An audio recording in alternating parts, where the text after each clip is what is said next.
This is the X&C Podcast, your Xbox newscast, featuring Colteastwood and Mag, hosting industry interviews and gaming talk live on YouTube every Monday night at 5 p.m. on the West Coast, 8 p.m. on the East Coast. For all of you listening around the world, X&C Podcast is available on demand on Spotify, Google, and Apple Podcasts. Welcome to the show. Join the chat, hit the like button, and let's get into this week's topics with the Xbox newscast. On there. Welcome to the show. Welcome to the show. A little behind the scenes fun. We're hanging out. Welcome to the XC Podcast. What a great time. Tons of video game news. Lots to talk about today. Really grateful to have everybody here. Hit the like button. We're on Spotify, Apple Podcasts. We're live on YouTube. We're there after the fact. You can see most of that in video form.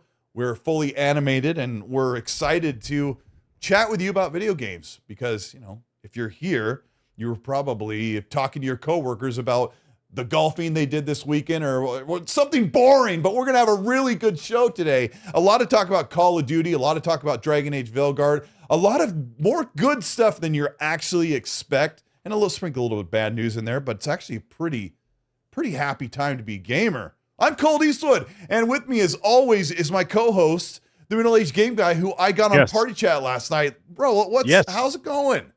You know what? It was been super exciting. First of all, it's exciting to be here. We have a wonderful guest this evening. So everybody hit that thumbs up. Give a bigger round of applause for our epic guest this evening. But Colt and I were playing Call of Duty last night. We're going to get into that. I was playing with a lot of the community members last night. We had a great time.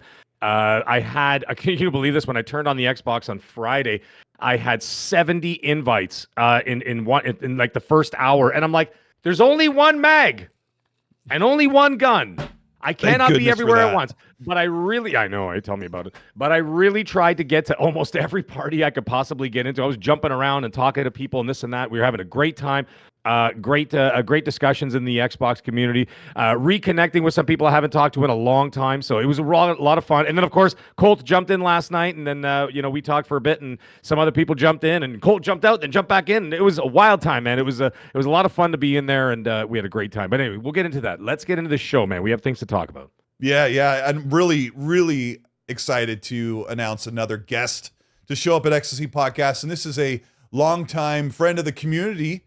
And someone who's just been creating content and has some viral tweets and epic treasure. Welcome to the show. It's good to have you here. Been on Party Chat once, very briefly. We were both very rude to each other, but here we are. Welcome to the show. So rude. Thank you, Colt. Hello, Mag. I was giving Mag's grief before about his wife converting to going back to PlayStation. I'm like, you got the right color wall and everything. You'd like a little double crosser with your green shirt on your blue wall. Oh my God. The slander's just started. We haven't even done intros yet. Holy, and I'm getting buried already. Unbelievable. You sit there and you take it, Mag. Obviously. Have you been on YouTube in the last year and the crap I've had to deal with? Hey.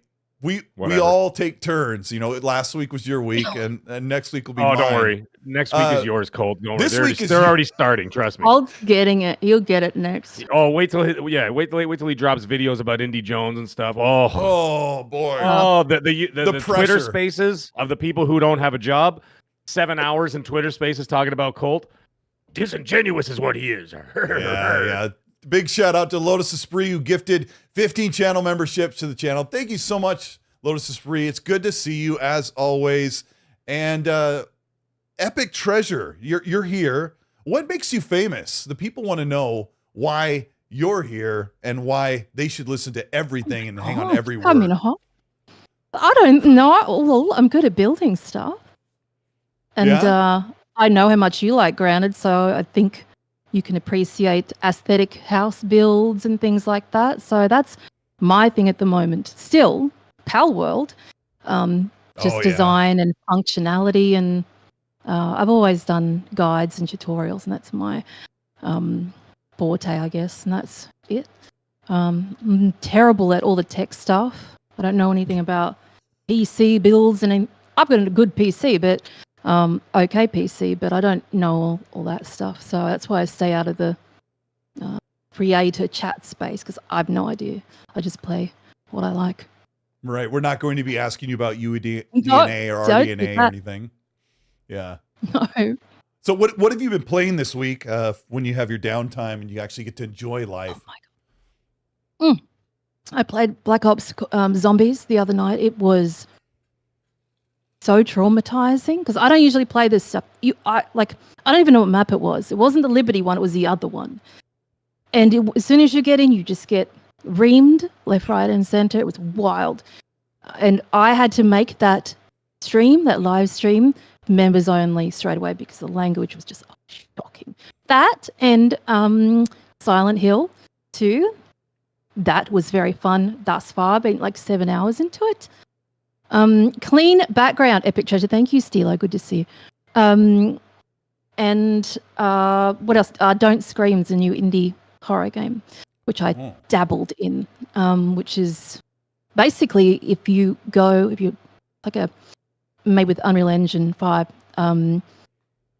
it's like a horror game, and it's like first person thing where as soon as your mic level goes up beyond a whisper, you have to start again. And the game's only like, yes. I think A Quiet Place is like that too. Maybe I tried to get a code for that, but I couldn't, so I have to get it. But this one, it's called Don't Scream, and the whole game goes for 18 minutes. When I played it, I died maybe 12 times in half an hour. So I haven't gotten out of the house yet because obviously I talk a lot.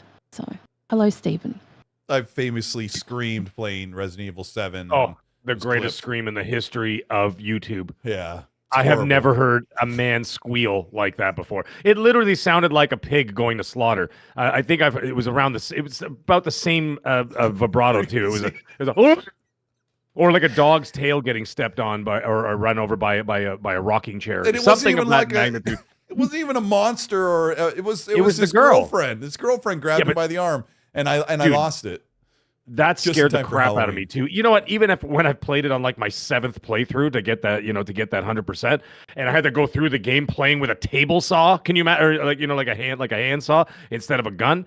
That was one of the achievements. Mm-hmm. Anyways, I go in and do that, and I've already know that she's going to get up off the ground, right? Like every time, the minute she does it in that really unnatural way, where she just goes and jumps up and grabs your hand, I do the same thing, dude. I jump every time. Sorry, carry on. Yeah, I'm not a horror game really at all. So we're getting close to Halloween. It's Thursday, I think. It's Phasmophobia time for Colt. Oh, I don't think so. No. I think chat would love to see that. They want to see you scream, I think. Don't you, chat? Don't lie. I think they would. They probably would like to see me embarrass myself. I don't really play horror games. I think the scariest thing I've played is Dying Light 2 being out at night all the time, or I went all the way through Resident Evil 3. I love that one, and it's not even their favorite. But Epic, what's your favorite horror game? Outlast. Oh, God. Look, Cole, I'm not even a kid with you about this. That desensitized me to every horror game ever. But there's one that's worse than that, and that's Exorcist Legion in VR. And I had to take my headset off because you go to like this, hi Steve, go to this confession booth thing as you do, and there's a part in that I could, like, when you put the VR thing on you and that game, it does that you can hear the wind and everything like that, and I was like, I can't play this. I couldn't do it. And I think the Phasmophobia is very similar with VR too. It really messes you up. I couldn't do it. That's the answer. Outlast. Okay. So we've all played a little bit of zombies. I was going to ask you, did you play in first person or third person? You're like, first? Can you? I was, excuse me, I love my third person. I was not playing in third. Yeah, just hold down the down on the D-pad and you get into third person. I watched myself die so many times. I'll give that a go. But Fat Steve's in chat. We played it, and it wasn't I obscene with that. The language was, like I said, I had to lock it up. Okay. It was so traumatizing because I get fully immersed in that stuff. That's why VR, I just try to avoid it because I just get so into it. I couldn't do it.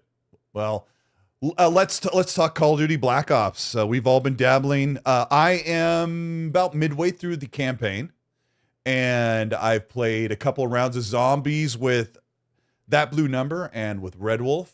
And I know that Mag was playing a lot because I was playing in party chat. I was playing part of the campaign, and I kept going, "Oh my gosh, this is crazy!" And he's like, "Colt, don't tell me what's happening." So, how's Call of Duty Black Ops been for you so far, Mag? For me, it's been outstanding. Really enjoying it. I saw some people saying they didn't like the zombies. I love the zombies because I can tell you this. Anything is better than the Modern Warfare 3 open world zombies that we had to suffer through. That was a pile of trash. And so I will take the round-based zombies like we used to get back in the day. Intuitive controls, fast, tight gameplay, smaller maps, everything else. You know, you got to unlock your little sections and get around, and then you have to start. The only thing I'm having a little trouble with, and I know some people are already saying, you know, they're freaking out on the Friday, and they're like, Mag, I already know the escape. You got to do this. You got to do that. And I'm like, dude, the game came out 7 minutes ago. I'm like, can you just calm down? Let me just figure out what's going on here, okay? That sounds familiar. That's what I experienced too. But Steve in chat was like, you're only new to this. I'm like, yeah, but oh my God, it was just wild. Go on. Yeah, it's just like, let me just do my thing. So like what I like to do in zombies, for example, is I like to go in there, and I like to do it solo at first. And what I do is I unlock each area, you know, at a time. Like I don't open like a bunch of gates at a time, just one gate at a time.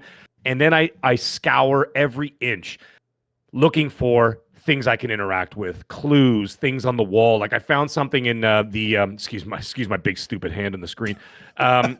I went to like the graveyard next to the cathedral, and it said in blood, someone wrote in blood on the side of a thing, it said, "Follow the path." And I'm like, ooh, I found something, right? So I'm like, that's exciting. And I'm like, what the hell does that mean? So now I'm wandering around trying to figure that out. And then when I play with the community, which I did, I played with a couple of great people out there. Steven Mewtwo, I know you're in the chat tonight, buddy. He was in there. Sergeant Jedi was in there. We had Army Vet in there. We had Cypher in there from the Netherlands. Rock on, dude. And yeah, we were, it was 5 a.m. He's like, I'm smoking weed and playing zombies. And I'm like, dude, how? I'm like, I can't even stay awake when I do that stuff. And especially not 5 a.m, but what a trooper. When we do that, that's when we just go for those however many rounds we can survive, right? So anyway, that was a good time. Then we jumped over, and you're going to get a laugh out of this. I was there with Lemon. Anybody knows 108 Dragon, of course. We had Scrub Nurse in there. Sergeant Jedi came in there with us as well. And then we had Army Vet. We had Noof Nukem. Colteastwood passed through. And here's the thing. Scrub Nurse is the greatest Call of Duty multiplayer player I have ever experienced or seen in all the years that I played. And I play with him every year for like 4 matches, and then I get so pissed off I can't play with him anymore because he's so good. And so what happens is, because he was in charge of the party or whatever, right? We get pushed up to his level, which is like esports level, right? So, yeah. Treasure, you should have seen this. I died 187,643 times in the first 18 seconds. I couldn't even spawn. And I'm like, what is happening? And I'm like, what is happening? And then Scrub just goes, oh, my bad. You know, he's got that like super soft, like the super soft R&B voice. He goes, my bad. I'm like, they're at my level. And I'm like, dude, we can't play at your level. This is impossible. The dude is ridiculous. I have never seen anything like that in my life, the way he plays. Anyway, so they changed it. The party leader. Oh, and Cerebral Paul came by too. That was funny. We were having a couple laughs. And then we ended up changing it so that I was in charge. Once I was in charge, the skill level went way down, folks. So I didn't know that's how it worked. That's fascinating. Yeah. I'll know that. I'll be the party leader all the time then. Oh, that's the only way I can have fun. I mean, I'm a good Call of Duty player, but not Scrub Nurse good, right? So I was just getting waxed. So anyways, yes, it is. They do put you in different categories based on your skill, apparently. So I don't know how it works. I don't know like how they do it. It's some kind of wizardry, but they do that. That's great. So the multiplayer is wonderful. The zombies is wonderful. The campaign, the thing that I like, and I talked about this with Colt last night on when we were online in the party chat, is that I like the fact that there's a lot of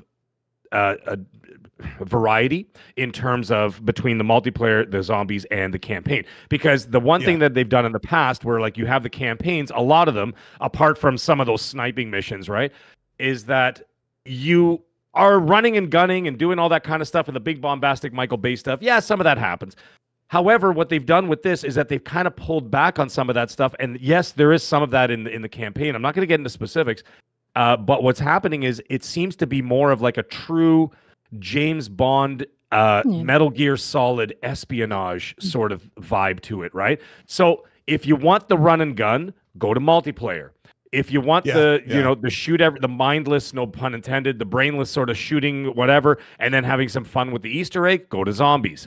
If you want an engaging story with a really interesting premise and the idea of like you sneaking around doing this and that, whatever, like some missions you don't even have a gun, right? So you're just like you have to like sneak around and do this and that, and it's wild. And I really like the diversity of the different levels and the different game modes this time. So it's not just the same old shoot, reload, repeat, shoot, reload, repeat through all different facets of the game. So it gives you a little taste of everything, and I really, really like that. So far, I'm giving the game a solid 9.1 out of 10 if I were to rate it. And I really don't see it. It's a very specific number. I don't see that number going down. Black Ops. I think people forget what you're supposed to be doing in it. You know, they're expecting this, like you said, Michael Bay explosion stuff, but you're supposed to be covert. So you're playing the wrong campaign. Sorry. If you think that you're going to be blowing stuff up all the time, it's supposed to be stealthy. So I don't understand people's brains when they're like, well, it's a bit too boring for me. I don't like to stealth. Don't play it. Play something. Play Battlefield or something like that instead. But I thought it's great. It was like you're in so many different games in that campaign. There was a moment where I'm like, Hitman, one moment, and then there's puzzles. Like some people have done the whole campaign without even doing the puzzles. So you've got this, not spoiling it, but there's one where you've got a black light and you have to find certain things. And it's like, how often do COD players that traditionally just play, fighting games, shooting games, get to interact with doing puzzles? Not that you have to, but there's rooms where you have to listen to certain things to get the number for safes, all that.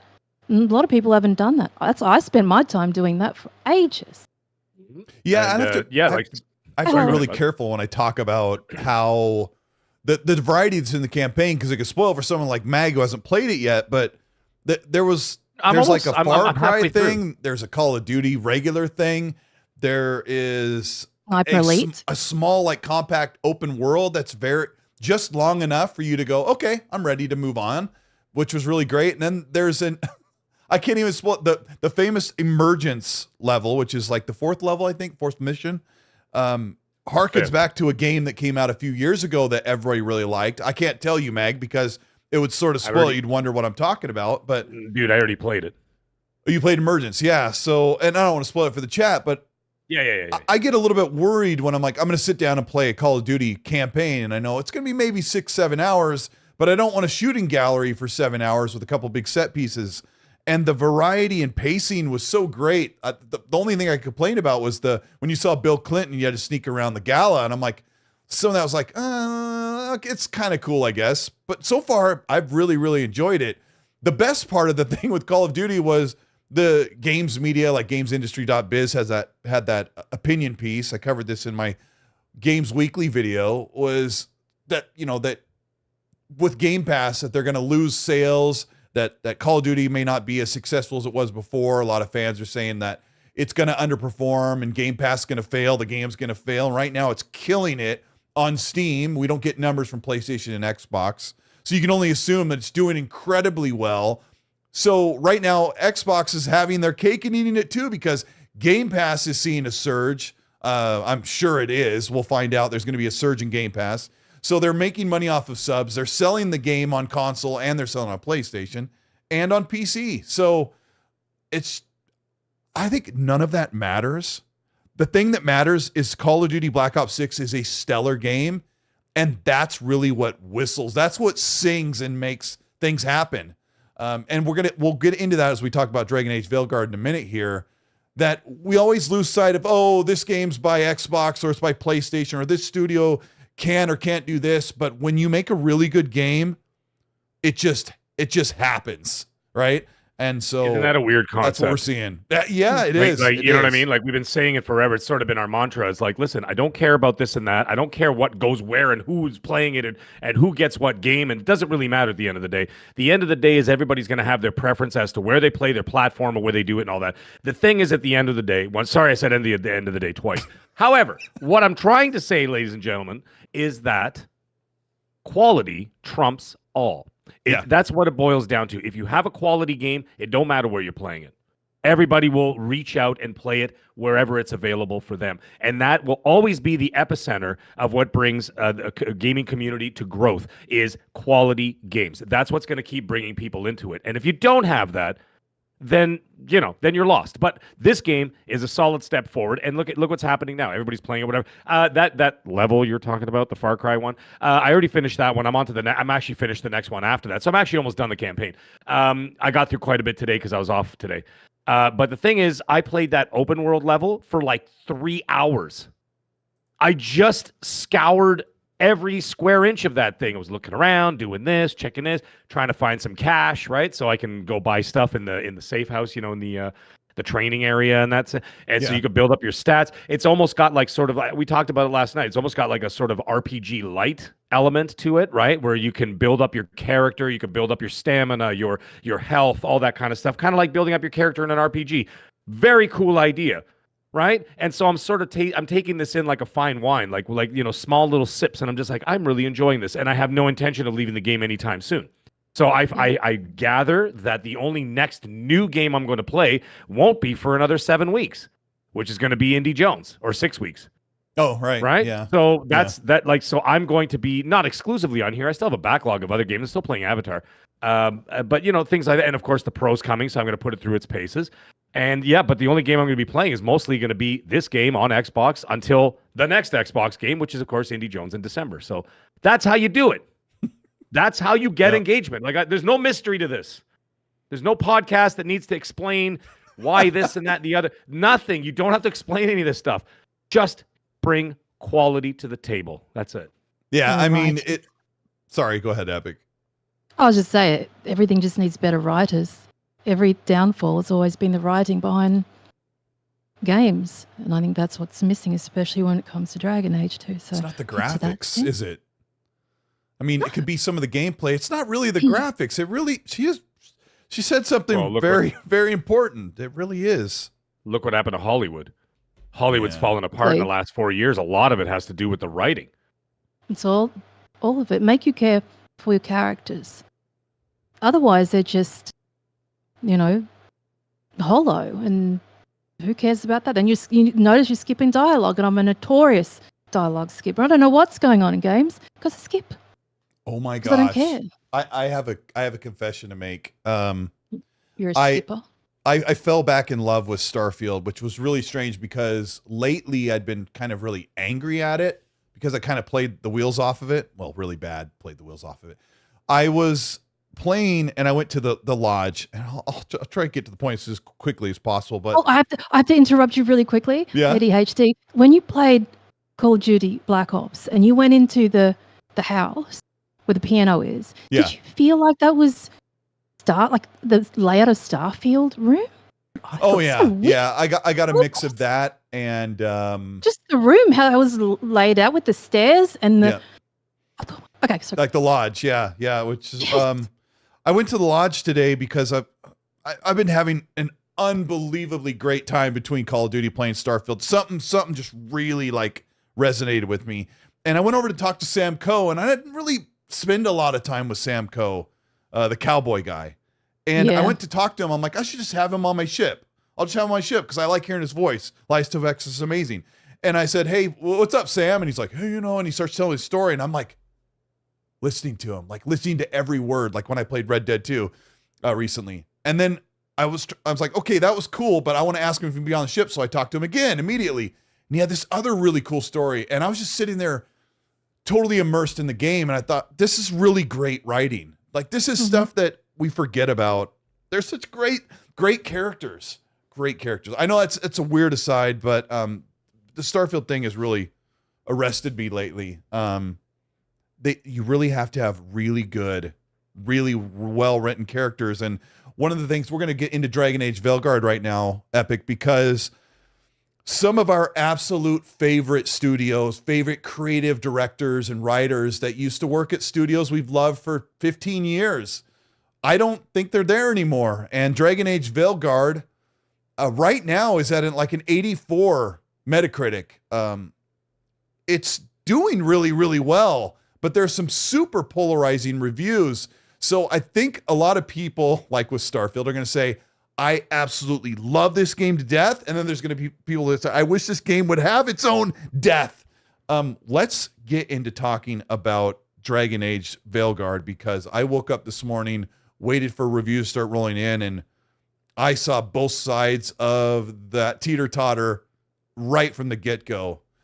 Mag, let me start with you. What were your expectations for Dragon Age Veilguard, and what did you think of the impressions today? It's really, really weird what's happening. And it's been an interesting story that's been developing all day, starting from 10 o'clock this morning, well, Eastern time anyway. And my expectations for the game actually weren't too high when I saw the trailers. Like, the trailers didn't impress me. I know I made a couple of jokes. I called it Dragon Age Fortnite because it kind of looked like Fortnite, sure, with dragons in it. And I was just making jokes, whatever. However, I wasn't trying to disparage the team or anything like that. I was just, having some fun with it. But either way, it was something that wasn't really like, I wasn't like laser focused on this particular game.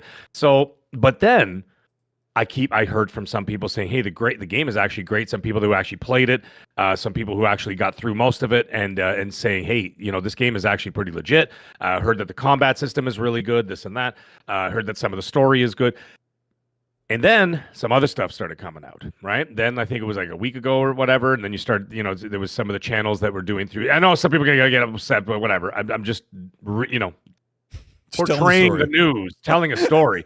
And then there's like the anti-woke stuff, or there's you got like the surgery scars on the trans characters and this and that, and people are like, oh, I feel so represented. And then all of a sudden you have people that, like my wife, for example. I'll give you an example. My wife, okay, I presented this to her. I said, look at the character model and whatever. This is the largest you can make her breasts, and this is the largest you can make her bottom.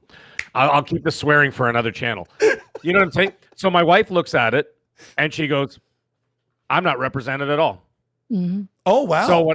So what I did, and she goes, so how does that make any sense? Right. And this is my wife talking about it. Right. So my not to get into this, but I'll kind of hint out at it. I looked at it is that 10% of the world's female population have double D breasts and above. 10%. Right. Okay. So now you look at that, you're like, okay, well, that's 10% of the female population on the planet. Yes, I looked it up, okay? For anybody actually going, where did you get those numbers? I actually looked it up. Well, it's better than having it at the top of your head, so. Right, I didn't make this up. No, I looked it up. And so you look at something like that, and then when you have people who have, for example, what they offer is much, much lower. And then all of a sudden you look at something, and then all of a sudden you look at like the other stuff where people, this is where the arguments were coming in, where people are like, well, people with trans scars make 0.04% of the population, right? So so they're more represented than the people that are actually, you know what I mean? So there seemed to be, that's where the arguments were coming from. A lot of channels out there, and I watch everything. I watch the good, I watch the bad, and that's the only way that you can really make an educated sort of, decision or idea about how you feel about something is when you look at all angles, right? So I'm watching all these things. I'm watching the anti-woke thing. I'm watching the people fighting against it and all that kind of stuff. And saying that they're, over-exaggerating, whatever. The point is that there seems to be something going on. Then the review thing came out, and what ended up happening is they had 84%, I think it was 84 on Metacritic, and then there was I think it was 33 or 30, I think it was up to 37 reviews. This is a big AAA game from BioWare, and you only had 37 reviews. And then I heard this thing they're saying that from Bio. Oh, well, we didn't have enough review codes to go up. Oh, what are you talking about?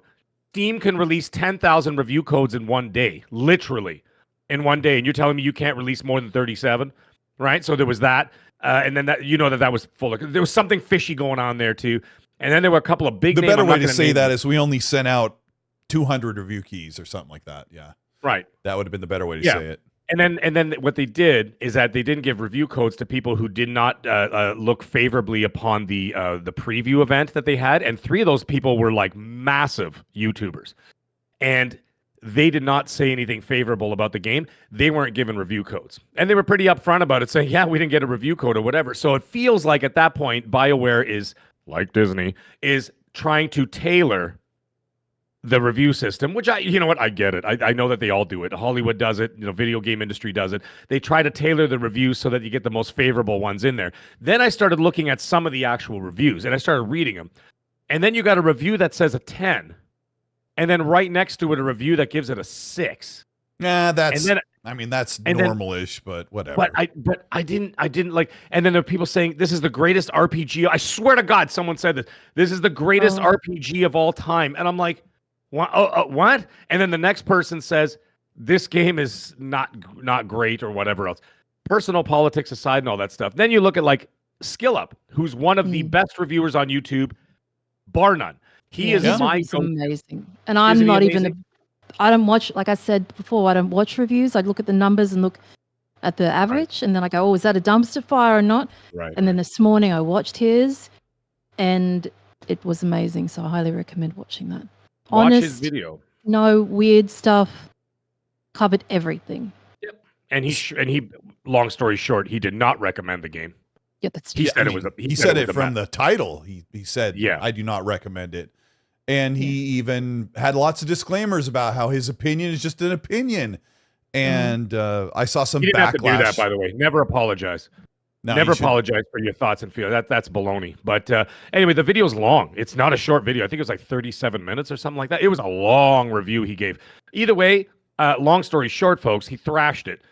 He said it's outdated, it's awful, the gameplay's not great, this and that, whatever. The story beats aren't really good, the writing's not great, whatever. Anyways, go and watch it yourself. Yeah, I love his work, but I look at that combat and I'm like, man, that looks super fun. Epic, you had to, all this was like unraveling while you were still sleeping over there in the future in Australia. Yeah. Once you woke up to this, like, what did you wake up to with the Dragon Age? How were you feeling about it? I asked you like 9 questions, but you woke up to, like, what were your expectations, and then you woke up to today? Because I don't know, like, what you were expecting at first. Well, rewind time. When I saw they changed the name from Dreadwolf to Veilguard, I said it sounded like a bit like a chastity belt name. So I thought, this is going to be bad. I don't like the sound of this game. So I was sus from the start, but then I listened to SkillUp's thing after I saw the banner for this live stream. I'm like, oh my God, what has happened with this? Oh, and I did see the character customizer before, and I'm like, ooh, I made a post about that too. I'm like, I don't feel represented either. I don't have a flat booty. You know what I mean? I can't even make a big booty in this game. But, you know, if you're going to say that you're for representation, then you should at least have that. But like my friend said, if you're going to add things, just don't take away other things. Like, just have it all there. Is it hard to put booty on or not? I don't think so. And then someone said, it's just for this the canary that's the flat booty. I'm like, no, I don't think so. So I dug deeper into it, and even those, if you remember the other ones, they were very, like SkillUp said, scary. They're looking, like the Diablo creature or the Doom creature. Like. Yeah. And now they're like this happy little, big, happy looking thing. I'm like, what is this? Yeah, happy with horns. There you go. So, I don't know. Like somebody said in chat, they don't go by other people's reviews, and nor do I usually. But, I think that there's 2 sides with the psychotic outrage. So you've got the woke and the anti-woke, and you sort of, it's people making assumptions for listening to reviews, and that's on both sides too. Assuming that it's a certain way, when if you watch SkillUp's, he goes into incredible detail and backs it up with visuals.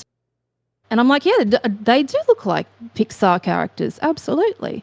And then he goes into detail about the relationship that you have with other characters. And for me, I like to be the bad one all the time. And apparently, you can't be super bad. And I'm like, well, why don't you let me do that? Like if you played Infamous. You like to be a morally black character, like the sort of a villainous Renegade. hero. Yeah, absolutely. So I'm like, I don't know about this. I want to be the worst. And apparently you can't be that bad. And I don't like that. Hey, you know what? Even Hogwarts Legacy lets you kill students if you really wanted to. You can Avada Kedavra them into oblivion. I did. Don't you worry about that. I did that a lot. That's right. So, like, you know what I mean? So, giving someone the option, the freedom to do so. Well, anyway, like I said, the fact that my wife, by the way, has played all the Dragon Ages. Okay. She loves the series and she has no interest. And it's not because of the representation thing. It's just the way that like she's reading the reviews as well, listening to this. She was there this morning with me. We were listening to Skill Up in the morning and she's like, oof. She's like, this doesn't sound good. And like the more we're listening, it was I think it was 37-minute video. And the more we're listening to it. Now, the thing is, like I said, I know Skill Up's not for everybody. We know that. We understand that. I get that. However, for me personally, he has hit the mark for me, I would say about 95% of the time that what he recommends, I've actually really enjoyed the experiences. So we're pretty much on par with each other in terms of taste of games. Not everybody's the same. You know, obviously, like, for example, Colt really loves Starfield. I do not. Right. Yeah. Why don't you like it? It just was the pacing. Like space? No. You're anti-space? Means you hate space. I'm anti-space. Yeah, no, you're kind. Yeah. Jeez, listen to her, man. You just going off on me tonight. You do have to put in. You have to really put yourself in to really appreciate Starfield, and you shouldn't have to, but when you do, oh man, yeah. I mean, and I don't argue with people when they don't like it. No, like there's games that people are going to love and not love. That's just the way it's going to be, right? It's like art or it's like a film. You can put 100 people in the theater to watch one of the greatest films of all time. And then there's still going to be 2 people in the theater that says, I didn't like it. Like you can't convince them. That's just the way it is. There's going to be people who say they don't like Skill Up. Sure, of course. I don't know why not people everybody have like these strong opinions about some content creators. Maybe people, I'll tell you why, just clash. Why? Because I think in the past he's told me what I should and shouldn't like, and I don't like people doing that. Oh, so I've been guilty of that. You should or you shouldn't do this. No, I'll do whatever I want, and that's why I don't listen to reviews because I do my own thing. So, and he didn't do that with this one, so he's redeemed himself for me. Okay, I haven't heard that as much, but I do. It is a good time to apologize. Like when I give my speeches about what games Xbox has put out this generation or their Game Pass. Like I speak with this authoritative tone that is like speaking for everybody. And my friend pointed out to me, he's like, when you talk, sometimes you sound like you're speaking for the collective across game. Like no one's buying these games. Like, well, yeah, but Game Pass is plateaued, so it must, he's like, stop it. So it's like, yes, I need to make sure that I'm saying, for me, Game Pass hasn't provided all the big games that I wanted them to. And so I'm just gonna make that apology here in person. I've done it like for many, many, many years. I've just spoken like, hey, I'm really confident about this. I really feel convicted about this. And this is how it is. And that's the way I've always taken your reviews. So I've never felt like you're telling me what to do and what not to do. So there you go. I don't think you need to apologize at all. I think Colt is very verbally abusive behind the scenes. Sorry. Yes, he's horrible. You should hear the way he treats me behind the scenes. If we were in person, I guarantee he would hit me. You got the marks across your back from him, do you? By the way, everybody's making fun of my mug in the chat. Wait, let me see. Giant tea mug. It's like it's the size of your head. I'm like, well, it is. And for any of you Canadians out there, it says, "I love Newfoundland and Labrador." Oh. Yeah. That's for my Newfie. That's for my Newfies out in the East Coast. How many serving sizes is in that thing? It's I don't know. Peanut butter epic. He just puts peanut butter in it. I could probably put a 40 ounce of vodka in this thing. Wait, are they places or are they dogs? Both. What? Oh, okay. Oh, no. There's the Labrador is actually a name of a place. Yeah, and that's I believe that's where the dogs originated from. If I'm not mistaken. I might be wrong. Someone in the chat help me out. Maverick, knock it off. Preston said Mountain Dew Rage. What do you say? Mag never even played Starfield. LOL. He didn't play it long enough, but seriously. 5 hours. People are going to not like games. And I am a bit worried that I'll get into Dragon Age Veilguard and at some point I'm going to hate the game, or then I'm going to... I was actually telling my friend that I have a feeling I'm going to really like the game, and then I'm going to hate it, and then I'm going to like it, and I hope that I can work through that. Dragon Age Veilguard, the whole thing about the alleged reviews that didn't go out. ACG didn't get a review. He put out a public announcement on his YouTube channel that he's busy doing other stuff. He says, I'm never entitled to get game review codes. It's a privilege to get them. He says, I wasn't flown out to the event or anything. So he's like, I'll do that later. Or I'll tell you, as from personal experience, reviewing games is a very crazy burden, because people are going to think you're shilling or you're paid review. People are going to think you're hating the game just because you don't like that studio or that platform. Or people think, I don't know. Dude, that's a critic. That's what a critic has to face. You know what I mean? Like, they go out there and they shill for, like, I mean, that's the problem, that you do get people who shill, and those are the people that you see going to like for example, a Disney movie, and then Disney hands them a $10,000 gift bag and says, go watch the movie, and you're only allowed to say positive things on Twitter for 90 seconds or whatever. And then all of a sudden, you know what I mean? And they do all that, and people are like, yeah. And then they go see the movie, and the movie's garbage, right? But then you see the disparaging difference between reviews and user reviews now are getting so wide. Like, the divide is getting so wide that people are they're having trust issues. So what are people doing? They're going to YouTube. They're going to their friends. Just like Epic said, is like the same thing. It's like, I don't really follow the reviews. You use them as like a little bit of a like a reference, a gauge, a gauge for what to expect. I do the same now thing, you but can't. I ask people. Now it's worse. Now they're becoming the villains. And so many of them. The funny thing is, the bigger YouTubers have turned in to that sort of corporate machine, and now people are starting to distrust them. So now you're seeing a trickle effect of now people listening to YouTube and watching shows. They're leaving the bigger ones and going to the smaller YouTubers who are more genuine. And so you see this demographic shift happening in trust when it comes to reviews of a game or whatever else. But people reach out to me all the time and say, hey, I never played this. I heard you're playing that. What do you think about it? And I said, hey, man, I think it's great or whatever. I said, but it's up to you entirely if you're into those kind of games. And hey, right now the game is $40 or this and that. If you're interested, give it a shot. But no one really comes back to me and says, you tricked me, man, you scumbag, whatever else, right? Like, nobody does any of that kind of stuff because, at the end of the day, it's your decision, right? So as a critic, you also have to learn how to block a lot of that stuff out if you're being genuine. As I've said a million times before, okay, authenticity is the currency of the future.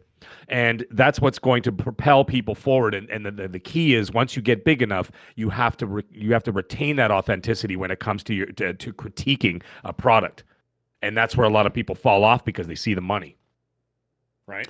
Yeah, there is a controversy that surrounds the idea that a outlet or content creator would shy away from being too harsh on a game because it means in the future they might not get further review copies or attention from them. And one very dangerous thing that I said was there's kind of this famous, kind of well-known thing that PlayStation blacklists people who don't toe the line. Now, I'm just saying it in their sensational words, if you don't give a game a good review score from PlayStation, they won't send you reviews for PlayStation stuff.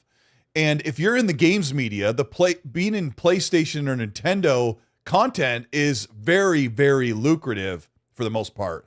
So the question is, would a reviewer or a content creator say, I feel like this game's like a 6, but I'm going to give it a 7 something because I want people to know it's not amazing, but I don't want Sony to blacklist me. And that's an assumption that we make, or that I'm making right now, that can really bother people. It's super dangerous to make an assumption or an allegation like that.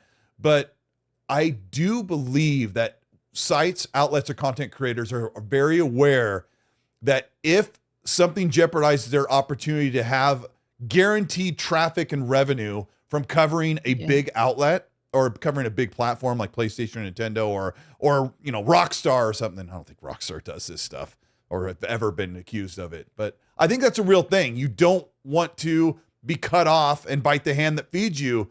And I would assume, just my personal opinion. Oh, by the way, you like my shirt, Mag?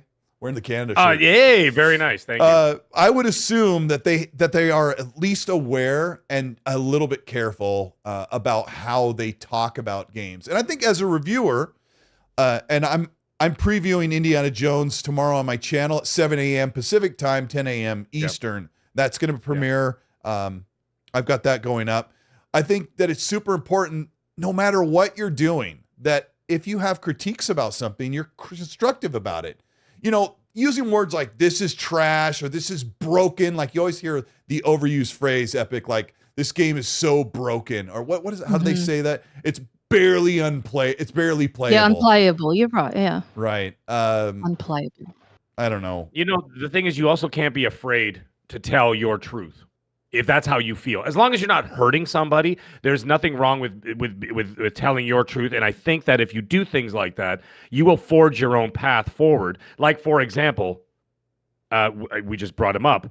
Not Matty Plays. My goodness, I just Skill Up. So like the guy's got 1.1 million subs on YouTube, and he doesn't do nothing.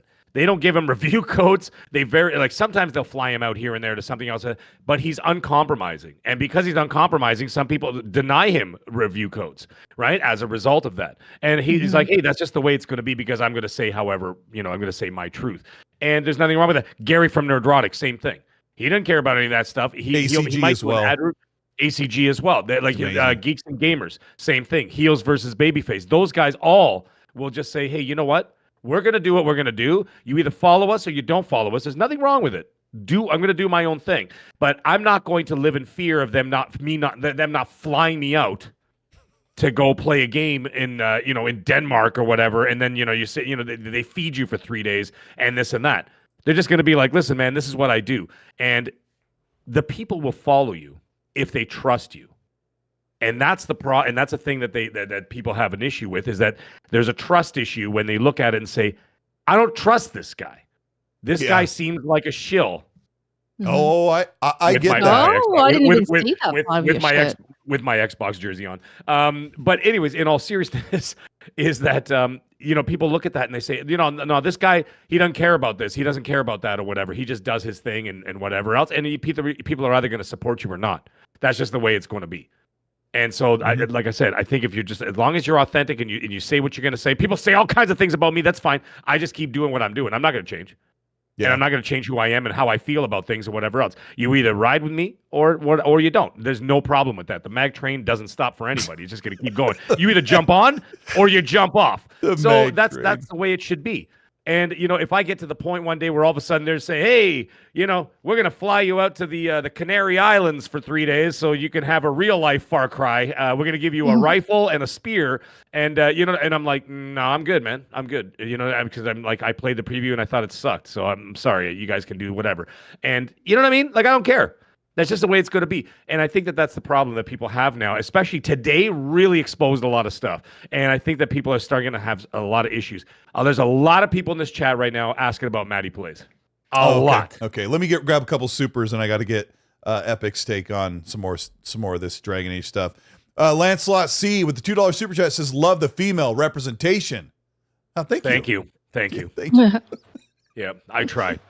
RDX Son of Fett. Which, what a great name, RDX, the Canadian $2.79.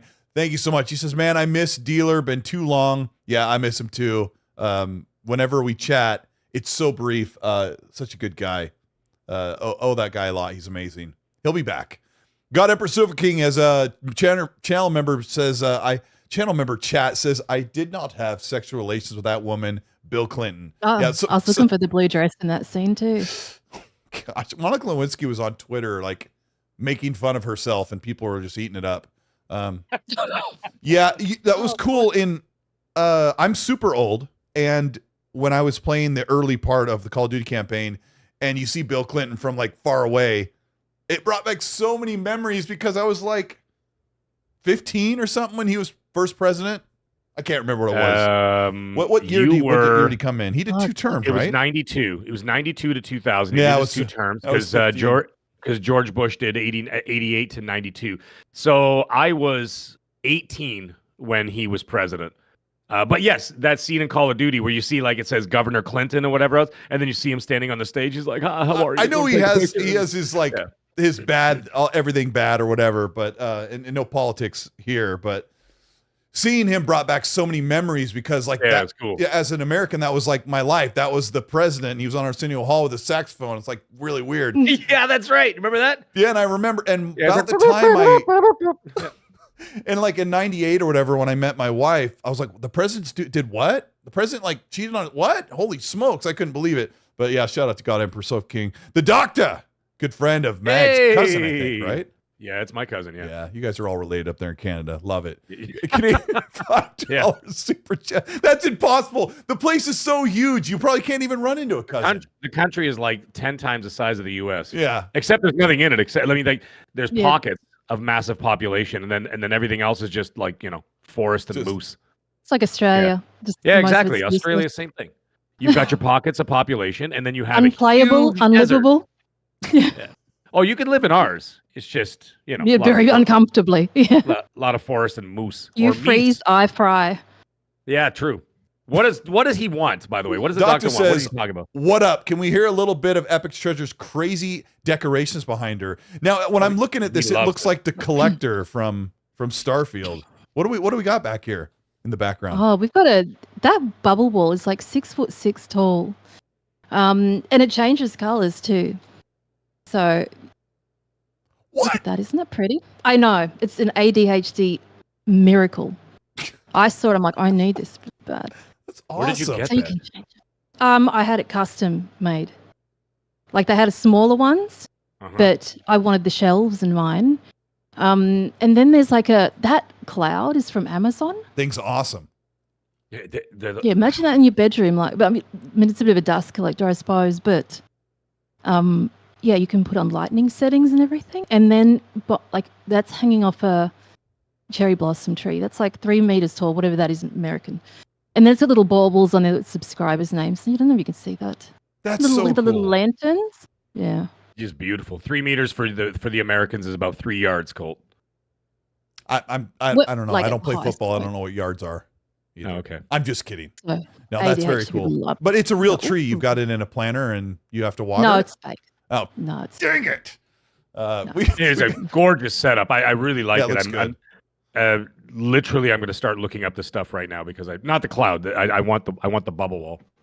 Yeah. we need the cloud and it goes gray when you throw a fit on the show, Mag. That's what we need.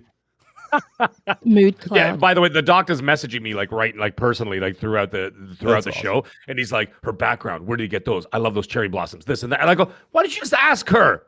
And obviously he did. So thank you, Doctor. I didn't see that he's super. Carry on. I didn't know. My good friend Danta. UK. Tell us. Come on. Well, that's kind of.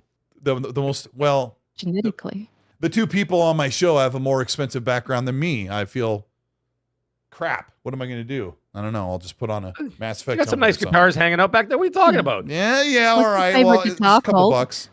Which is your favorite guitar? I don't know anything about them. That one. Oh. If anybody's really old, it's the Toto Guitarist model. It's just a really, really fantastic guitar. And I take it with me every week to lessons, and I love it. What's your favorite song to play?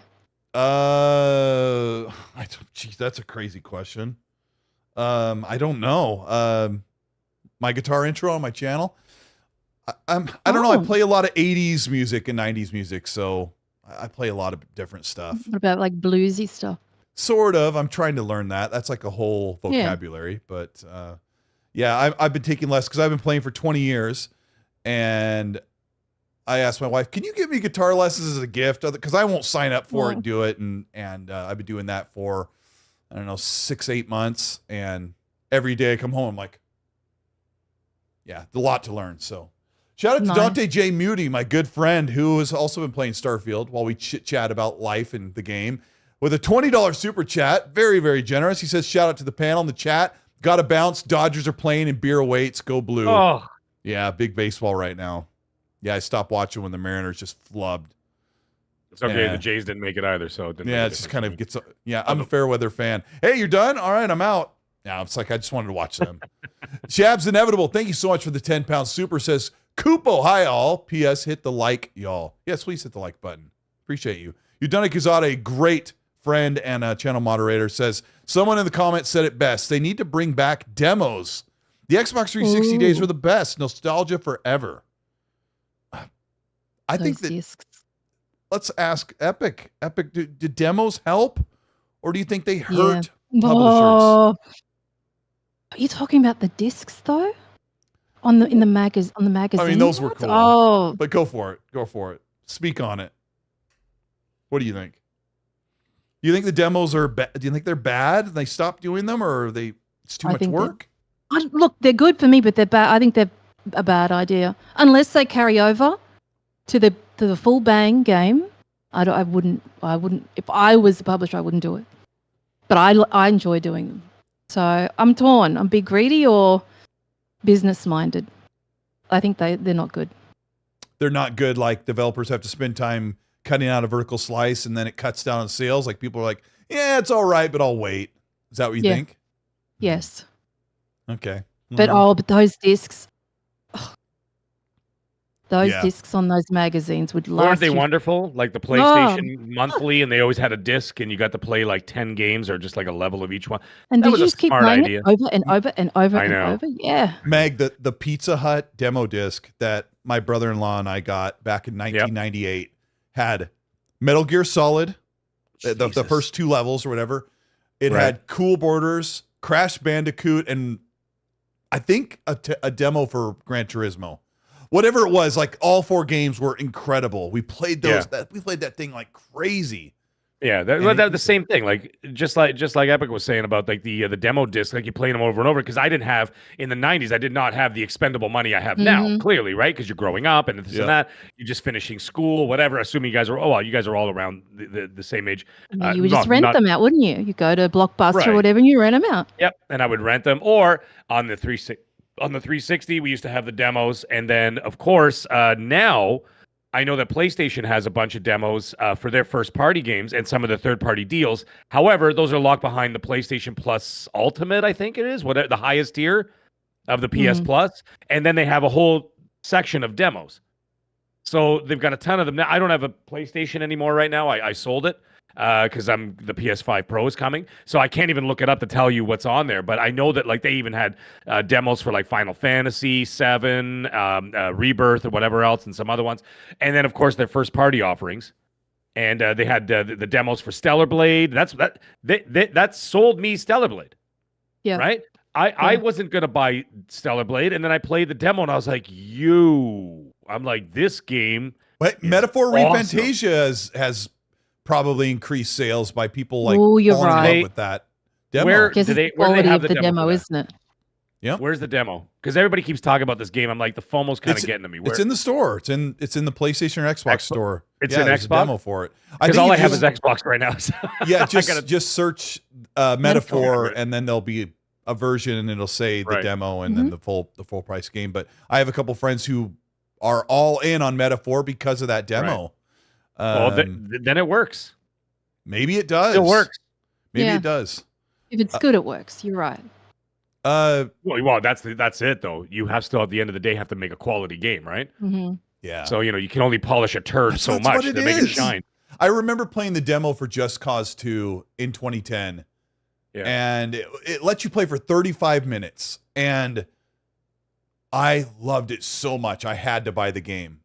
Just the whole thing that you do, like all the creative ways you could dispatch enemies, but I could probably name a bunch of demos that I'm like, no, I'm not doing that game. This is a touchy subject. We'll be very careful about this, but I'm going to start off by not even mentioning the content creator. How about that? I'll do that as much as I can because people probably know who it is. And before I even say anything about that, I am going to say the benefit of the doubt is such a powerful thing because we live in a world driven by witch hunts and driven by you are guilty before you are proven innocent. And a prominent content creator is alleged to have broken embargo. I'm not going to say the NDA thing because there was no NDA. Broken embargo, and somebody that's just a terrible person was weaponizing stuff because of the whole woke thing with Dragon Age Veilguard. And so right now this person is under fire, and I am just going to, before I let you guys talk about it, as respectfully as possible, and as long as we can have a good discussion, I think we can. You guys are good people. I would say, yeah, this person has never really done anything to deserve this type of allegation of treatment, but this is, I don't know. People are always trying to weaponize this stuff. I kind of forgot where I was going with this, but yeah. So BioWare is aware of this situation. The publisher of Dragon Age Veilguard is aware that this is something happening and that somebody had broken an embargo. My assumption would be that this person's employee or person that helps with the channel might have made a really stupid mistake and burned the content creator. That's what I think is probably happening. And I know there's a lot of people out there with pitchforks and torches saying this person needs to pay for what they've done. And I don't know, Epic, how do you feel about this? And does somebody need to be absolutely beheaded at the break of dawn? I don't know what his relationship is with the person that got it to start with. Like you said, anybody could have imparted that information on that screenshot. Or this, I don't know if there's multiple screenshots or there's just one. I've only seen two. Oh, there you go. There's like two separate, or whatever. Yeah, I think so. If they I haven't listened to all his review though, so I can't say, but his review thus far has not painted him to be, have some sort of like agenda or anything like that. So you would have to think, I mean, it would be so obvious with the screenshots that it showed the same character, that he would have to be stupid to do that if he willingly gave it. So I would hope that somebody else maybe is the one that gave it to that wild person, whoever that was. I don't know who that person was that distributed it though at the end. I've seen it float around. Yeah, there's screenshots of the Twitter user that was, weaponizing the DEI agenda stuff. That person also has said some horrible things and changed their Twitter handle, but the content creator who owns the footage and made the review is, being blamed for this right now. Meg, we briefly talked about this before the show. What's going on with this? I've spoken to him before. He's reached out to me when earlier in the year. And ironically, he did say something to me that was funny. Not funny, but it's in retrospect, what's happening now. He said, when you get into this kind of game, be careful. Because that's, when it was coming to like the rumors and stuff, and not rumors, fact, they just called them rumors at the time, about the stuff that we talked about earlier in the year with Xbox and whatever. And he says, be careful with that kind of stuff because people will crucify you for anything you say and this and that. And he goes, sometimes it's not even worth getting into that. It's actually just worth it. Just doing your thing and then just basically talking about stuff that's already out there. And you know what I mean? So that people will not basically come after you all the time with pitchforks and whatever else, and before the news actually breaks. If you have thumbnails that are obviously instigating interactions and engagement, you can't complain that you're catching fire though at the same time. So it's a bit hypocritical, I think. So that was something martyr sort of victim syndrome type of thing. If you don't want heat, then don't make a thumbnail that attracts that. That's what I think.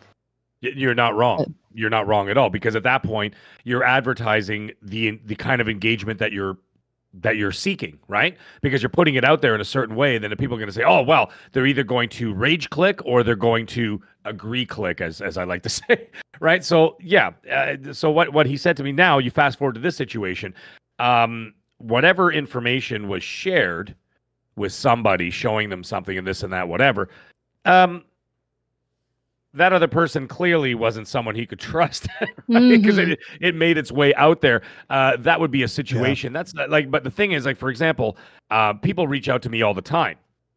Colt, you know this, with gameplay footage, video. Although I will not breathe a word of any of the games I've seen, because then then all of a sudden I'm going to get in trouble, right? As far as I know, the Stuff and magazine is a phantom because he hasn't shown me. Like I won't, and it's not because I don't trust you. It's just I don't want that out there.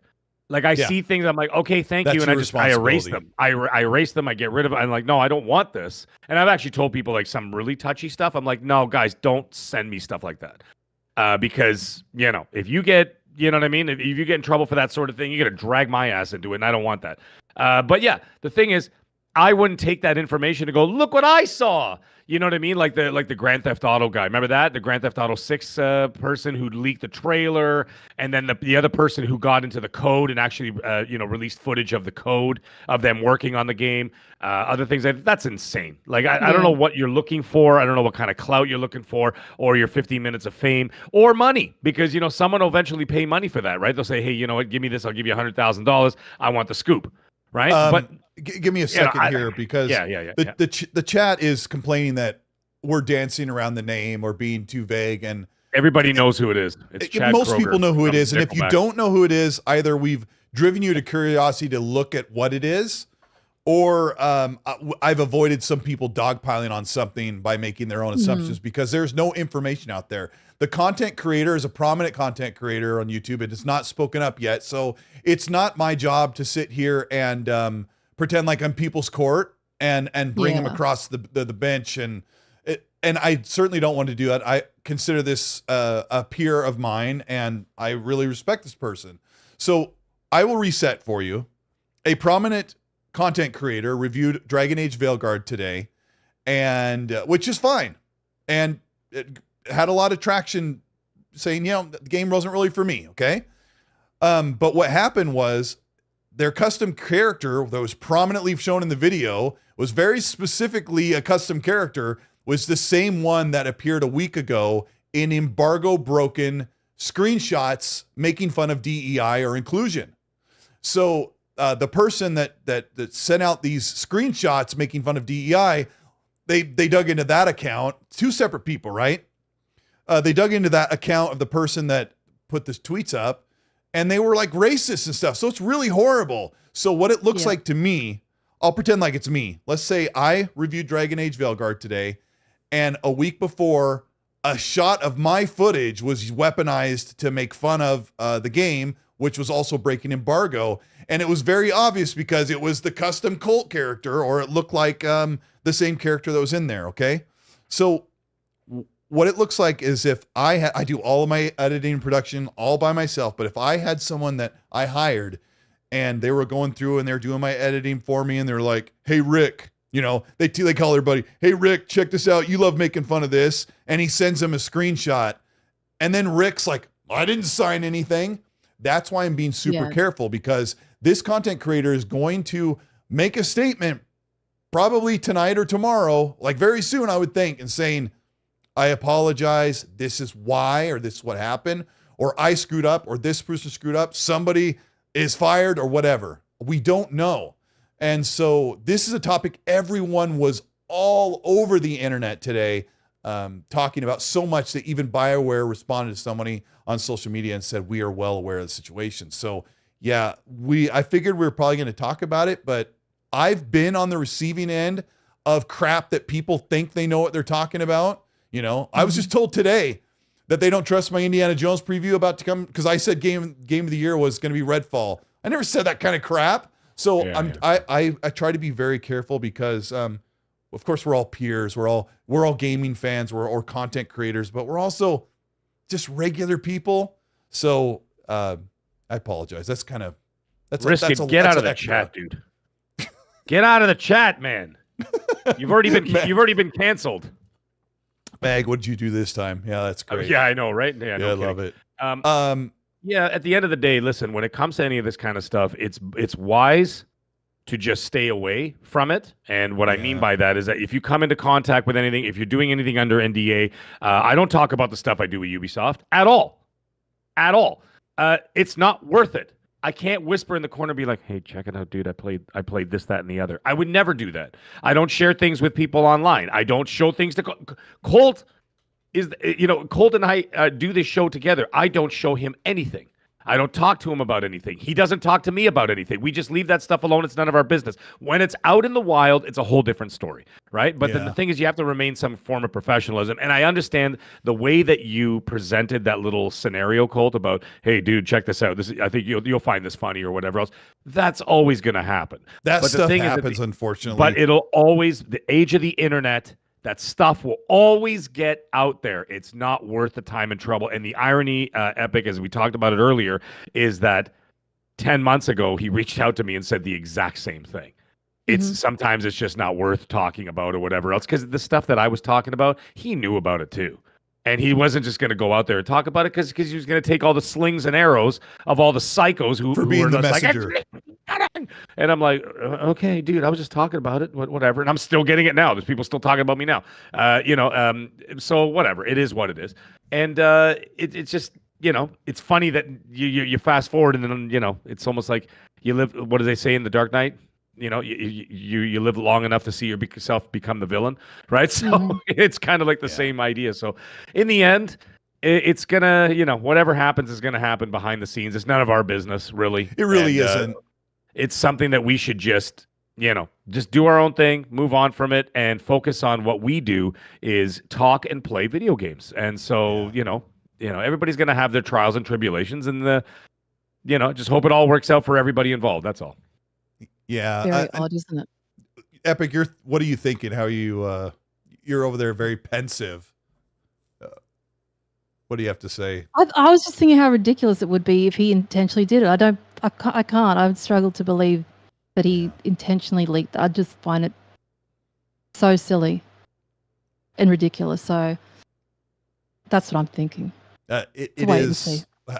What about the concept that everyone's like, this person's guilty. They need to be canceled right away. Like, that's the immediate reaction today. I don't know.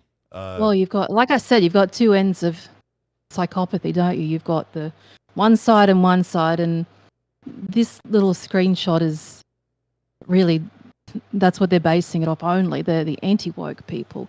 They haven't touched the game, so I know how their rage bait carries on.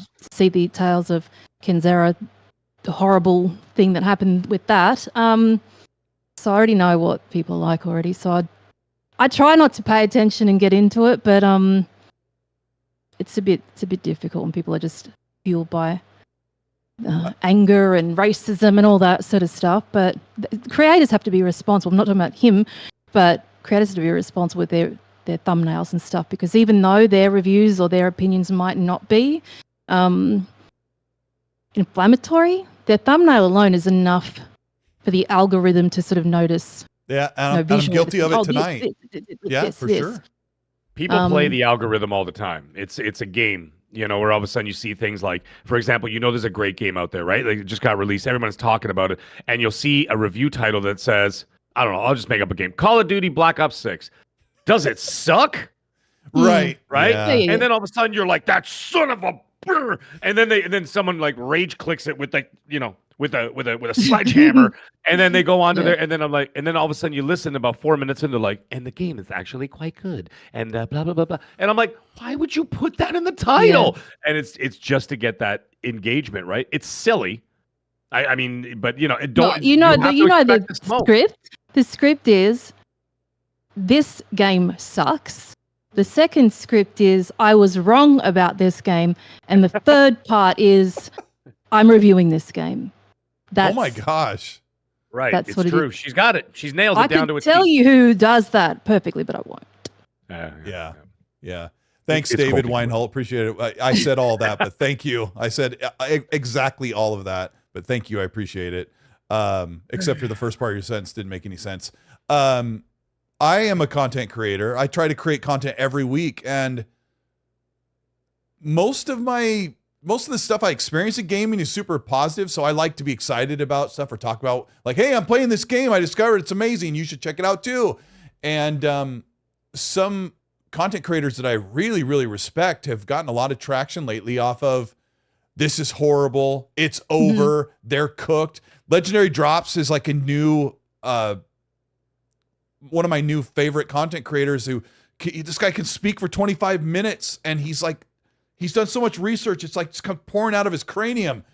And a lot of his content has really been about Xbox's doomed, Ubisoft's doomed, and all this stuff. And there is a hunger for that from an audience on YouTube in the gaming space. I wish it wasn't that way, but I think it reflects on the games industry has been struggling for many, many years.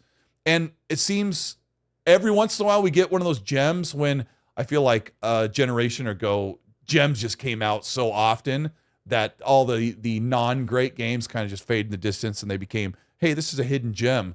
So let me read a couple supers and then we'll get moving on. Chagata Persover King, thank you so much to the 2 says, do a barrel roll every day, bro. Every day. BT Maverick, thank you for the $2 says, did you guys do Steam's Next Fest?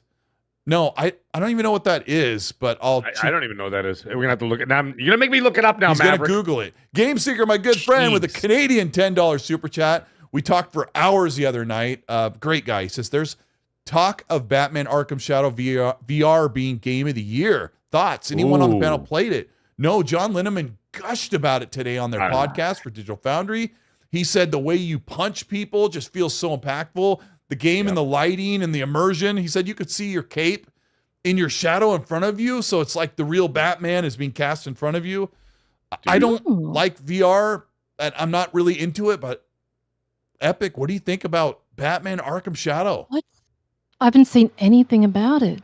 It's like, I don't know, like investigations plus the fighting. It's like an actual Batman Arkham game.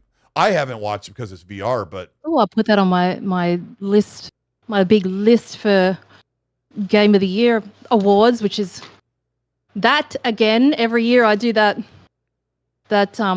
massive list, but I've got none for VR. Like none. Yeah, it looks like you're gonna have to pick up the game and get sweaty as Batman and then see how good it is. Sounds like it's like up there with Alex. So yeah. Risk It for the Biscuit, channel member for 37 months. I don't know why he can tolerate me. He says, I don't know what Mag did, but whatever it is, I totally disagree with it, and he should be publicly denounced in the town square. Obviously, that's just a normal Tuesday for me these days. Shout out to the people who defended me last week, though.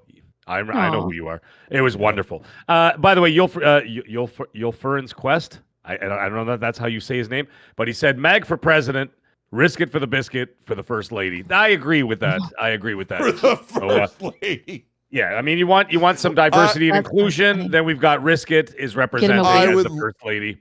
I would love to see Risk It in a pantsuit. What do they call the those 90s? Stupid, I hate those power suits. The ones of what do they call those, Epic? They have a different nomenclature for that. Suit? Yeah, like the female like professional presidential suit like back in the 90s. You know, with the pleats. Power suits on more than one person, and you should have been one of them. Scumbag. I reckon Risk It needs a big blonde wig. That would be nice, wouldn't it? Yeah. Gosh. Well, he doesn't even need to do the content. He doesn't even need to do the character creator for Dragon Age. He just shows up, just the way he is. Yeah, it's all good. It's all good. Risk It looks like a Canary, though. He really does. Oh, good old Risk It. We love Risk It so He's much. The best. So some of the Xbox news that came out. A very interesting metric that Microsoft owns 20 franchises that have exceeded 1 billion in revenue. I was like, 20 franchises? What has exceeded 1 billion? You got Minecraft, you got Call of Duty, probably World of Warcraft. You guys start rattling off with me. Candy Crush, Elder Scrolls, Epic. What does Microsoft own? There's 5. What does Microsoft own that has exceeded 1 billion? Huh? Oh, Halo, Gears, easily. Yeah, Gears. Gears. Not Grounded. I don't know. We love Grounded. I don't know about Forza. I don't know if Forza would cross 1 billion now. Probably not. Yeah, maybe really? Not. Diablo. Juggernaut has Diablo. Oh, Diablo. Yeah, because the PC crowd from way back in the day. Yeah, before they owned it. Like Xbox is dead. I know it's crazy, isn't it? It's so crazy. Sometimes I get frustrated about like how long it takes for Xbox to put out a game. But I mean, this holiday's crazy. And then I'm like, they're laughing in the background. Like we're doing great. Things are great. Pentiment, man. Come on. Man. StarCraft? Shab says StarCraft. I was thinking StarCraft. But I don't know how big StarCraft still is, but maybe at its time, probably. 100% Doom. Fallout, there's 11. I mean, oh yeah. Yep. Voodoo Vince. Sure? Voodoo Vince, obviously. We're at 11. Is Boris Earthworm says Jim in Forza's there? pretty huge. I thought, Mag, Forza might, when you include Forza Motorsport and Horizon, I think the Forza franchise probably is there. I'm going to add that. That's 12. I'm only saying that because halfway through its life cycle, it started going into a subscription service, right? So that's why I'm asking. Like, I'm not really 100% sure. But Forza Horizon 5 sold like 7 million in the first 10 days or something. Okay, well then that's crazy. That's like 30% of it right there. Maybe NC says Quake. You guys wanted a vote of confidence on Quake? You want me to add it? Sea of Thieves, it's possible. Sea of Thieves might be way up there in money. So do we not have the list, or they just rattled off? They said, okay, well, I didn't even look it up because I didn't know how long I would even want to talk about it. But I'm gonna check it out. Yeah, see if you can find it. What else you got? Epic? The whole list. Tony Hawk. Is Tony Hawk one of those big go-getters? Oh, Age of Empire. Oh, well, hello, Huggy. Shoot. Hi, Hargy. Guitar Hero. Absolutely, Guitar Hero's on there. Oh, they still own that. Absolutely. Flight Sim. Maybe. Man, Hargeet's got all the answers. We got World of Warcraft randoms. I can't believe the prices of those planes in Flight Simulator. One was $100. I'm like, what? It was like $40 for the jet. Sorry. I can't believe it. I said I flew into the eye of Milton. Microsoft Flight Simulator. It was so cool to see all of the little other players with the little green dots flying around. That's what I did straight away. I'm like, oh yeah, let me fly my plane into there. And I took the June whatever it's called. You know, the helicopter thing from June. Oh, yeah, I'm talking about Flight Simulator. Yeah. I'm talking about Flight Simulator. I forgot what that's called, but I forget. Are you going to be playing the new one next month? Because I am a fan of that now. I really can appreciate Flight Sim a lot. It's such a big game, though, isn't it? It just takes up everything. You can get out and walk around in the new one. I don't even know what I'm going to do. I think you can get on boats and stuff, can't you? Isn't there like a downloadable thing where you can do ships? I couldn't see to mine. It's going to be crazy. It's going to be absolutely crazy. Did you find that list, Mag? Oh, no one's saying anything definitive other than it's just like a stuff claim that we've already named. Yeah. No. Like he said it. Satya said it on a call. He said it on an earnings call. But I mean, you know, when you spit out numbers like that too, you say like something like Doom. It's not the last 3 Doom games. It would be like Doom from like 1993 all the way till now, because you remember how Doom was monstrously popular. Doom 1 and 2 on the PC in the 90s. That was making bank. So yes, it's those ones that we named: Call of Duty, Candy Crush, Warcraft, Diablo, Elder Scrolls, Halo, Gears of War, and that's all that they've gotten written down here. So like, there's nothing else that they don't have. There's no definitive 20. It's just a ton of articles. I mean, with the chat, and you guys, we were able to get. It's fun like to 15. speculate, isn't it? Yeah, it's fun. It's fun to kind of like guess. But it would be really nice if they just said, "Here's the 20." You know what I mean? And we said can compare that it at the top of the list, the number 1 most profitable game on franchise on Xbox is Redfall. Thank you, Donnie, for that. Appreciate that. That is 100% fact. Yeah. Yes. Yeah. I've checked like at least 10, 12 articles now, and they're all just naming off the buzz ones, like the big ones that we already got. Yeah. We already got like that a handful, like the 5 or 6 obvious ones, and then beyond that, we don't know. So yeah, it doesn't say anything specific. Oh, yeah. Yeah, too bad. I would like to know. I would like to know what those 5 outliers are, right? Those ones that we just kind of can't, like Tony Hawk. You don't know. I mean, they released like how many Tony Hawk games? Like 10, 11 games? Yeah, I mean, they even made a motion board, so I would assume Tony Hawk is up there in the top 20 money making franchises, and there's probably a couple other games that aren't really alive right now. Like maybe Crash Bandicoot is one of them, even though it's still around, but who knows? There's a bunch of gems. I know when Activision Blizzard and King were supposed to be bought by Xbox, we were getting all excited about what could be. They own like some 45 franchises, and 20 of them were pretty popular. Shut up, Banjo-Kazooie, Loop 73, how dare you? Yeah. Solitaire for Windows. Yeah, dude. If it wasn't free. That's probably a number 1, even though it's free. You can't even monetize it. No, it's not solitaire. I don't know if you can buy that. You just find that on an AOL disc. Listen to this. Tony Hawk personally made $150 million from the Tony Hawk gaming series alone. Oh, yeah. But, hold on. Listen to this. Activision, the series has generated an estimated $1.4 billion in lifetime sales. So that's one of our 20. Yep, that's 1.4. Oh, that is a guaranteed. Yeah, that's one of the 20 now. So we can at least guarantee that Tony Hawk was one of them. The fact that he made 150 mil off each one is pretty remarkable. Jeez. Oh my gosh. Mind you, his name splashed all over him. He also had to do like the mocap stuff, right? With all the, you know what I mean? So like, he was intricately involved. I saw an old interview where he's like, they approached me to make a video game. And he's like, what? And then he goes, and then they told me how much they were going to pay me. And I was like, okay. That's how he is. He's hilarious.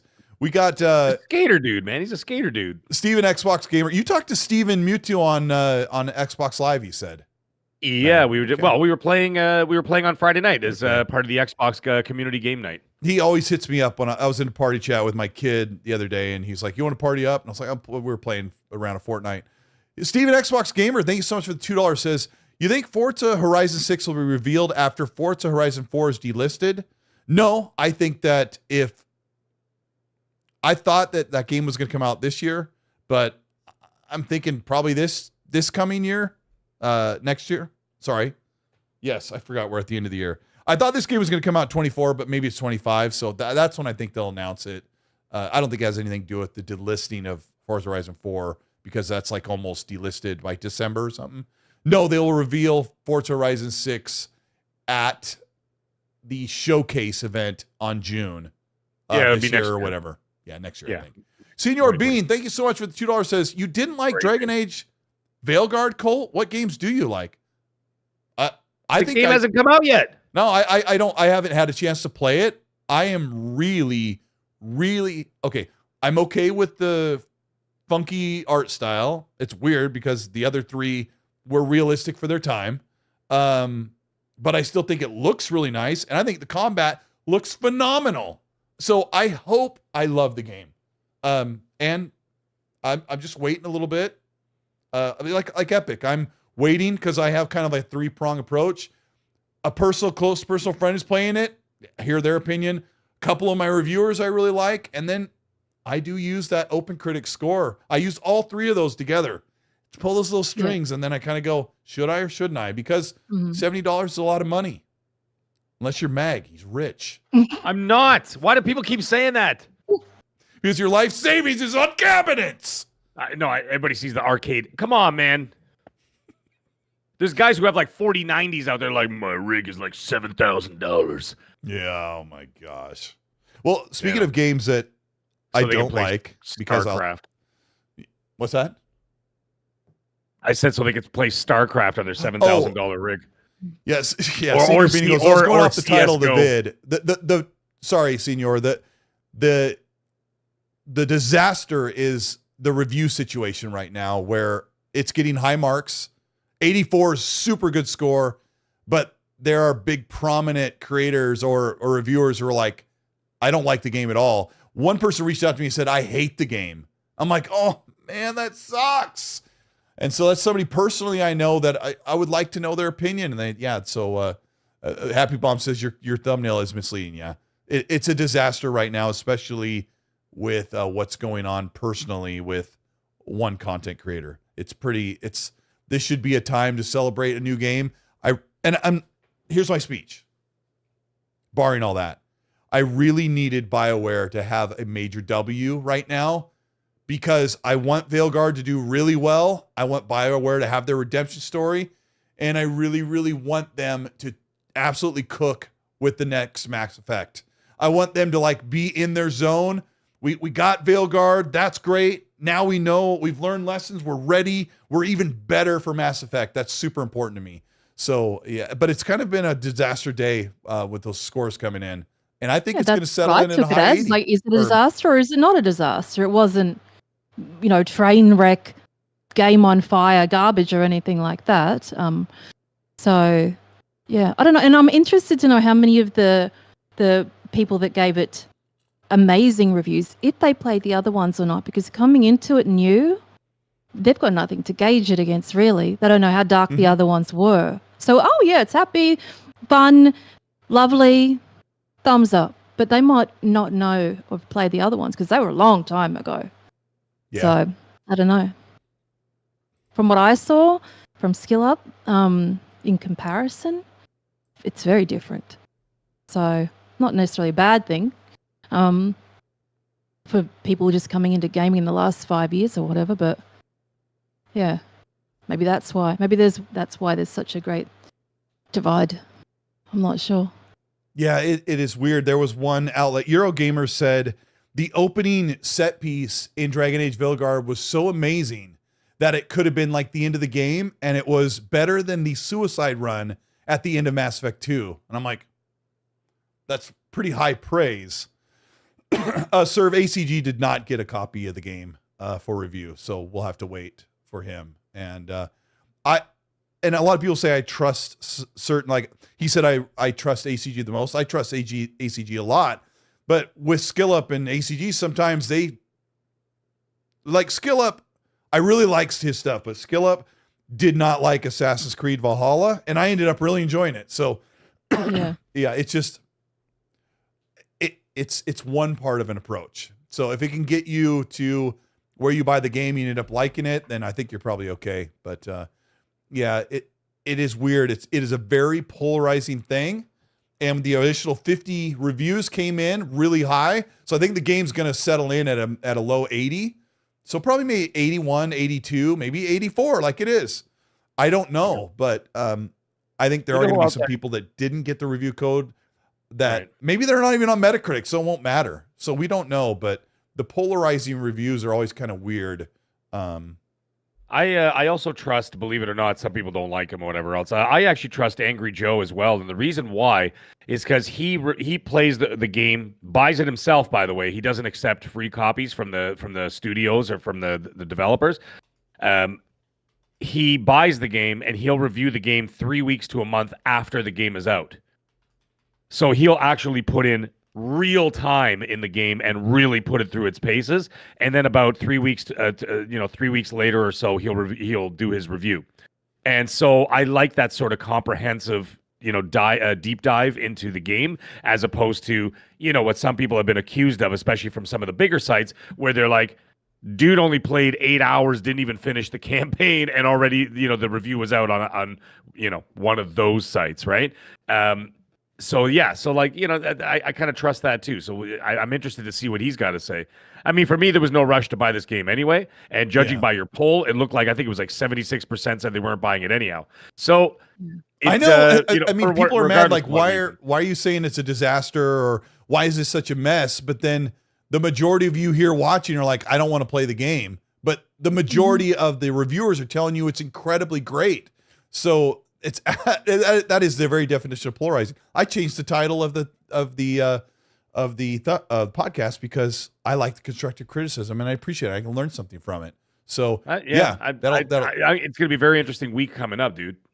Yeah, it will be. It's going to be a very interesting week coming up to see how it all works out. In the end, once the game is out there and everybody's got their hands on it, and you can see what the people review bombing or not, I know that's a very, a big buzzword these days because everybody's like, oh, the game didn't do well. It's because of the toxic review bombers. A lot of those reviews, what some people don't realize, especially when it comes to Steam and stuff like that, you have to buy the game. So no one's going to go buy the game for $70 just to review bomb it because they're being toxic. That is absolute nonsense. And that's got to stop too. I already know what's going to happen So I don't know. We'll see, man. I already know what's going to happen when people get their hands on the game. There's going to be a ton of people saying, I don't know what people are complaining about. I really like this. Right. And all that noise like that's will go what away. I want to see. I want to see what the gamers have to say when they get their hands on it. I think it was Maverick in the chat, sir. He says, I played Raji and Dying Light 2 this year because of Meg. Because I talked about it and whatever else, and he went on my recommendation, loved it, or whatever else. And then in the end of the day, we are a community. We're not anything different than anybody else. We're not, we're not elevated above everybody else, and neither are reviewers or anything else. We're just people. But the thing is, we don't work for these massive corporations or whatever. So we talk to the people. Like people DM me all the time. I don't miss a single DM. right? Some of them I don't get to for a while, like on the Xbox One. I missed a couple from like 5 months ago, and I went down. I'm like, oh crap! And I actually reached out to every single person. I'm like, hey man, sorry about that.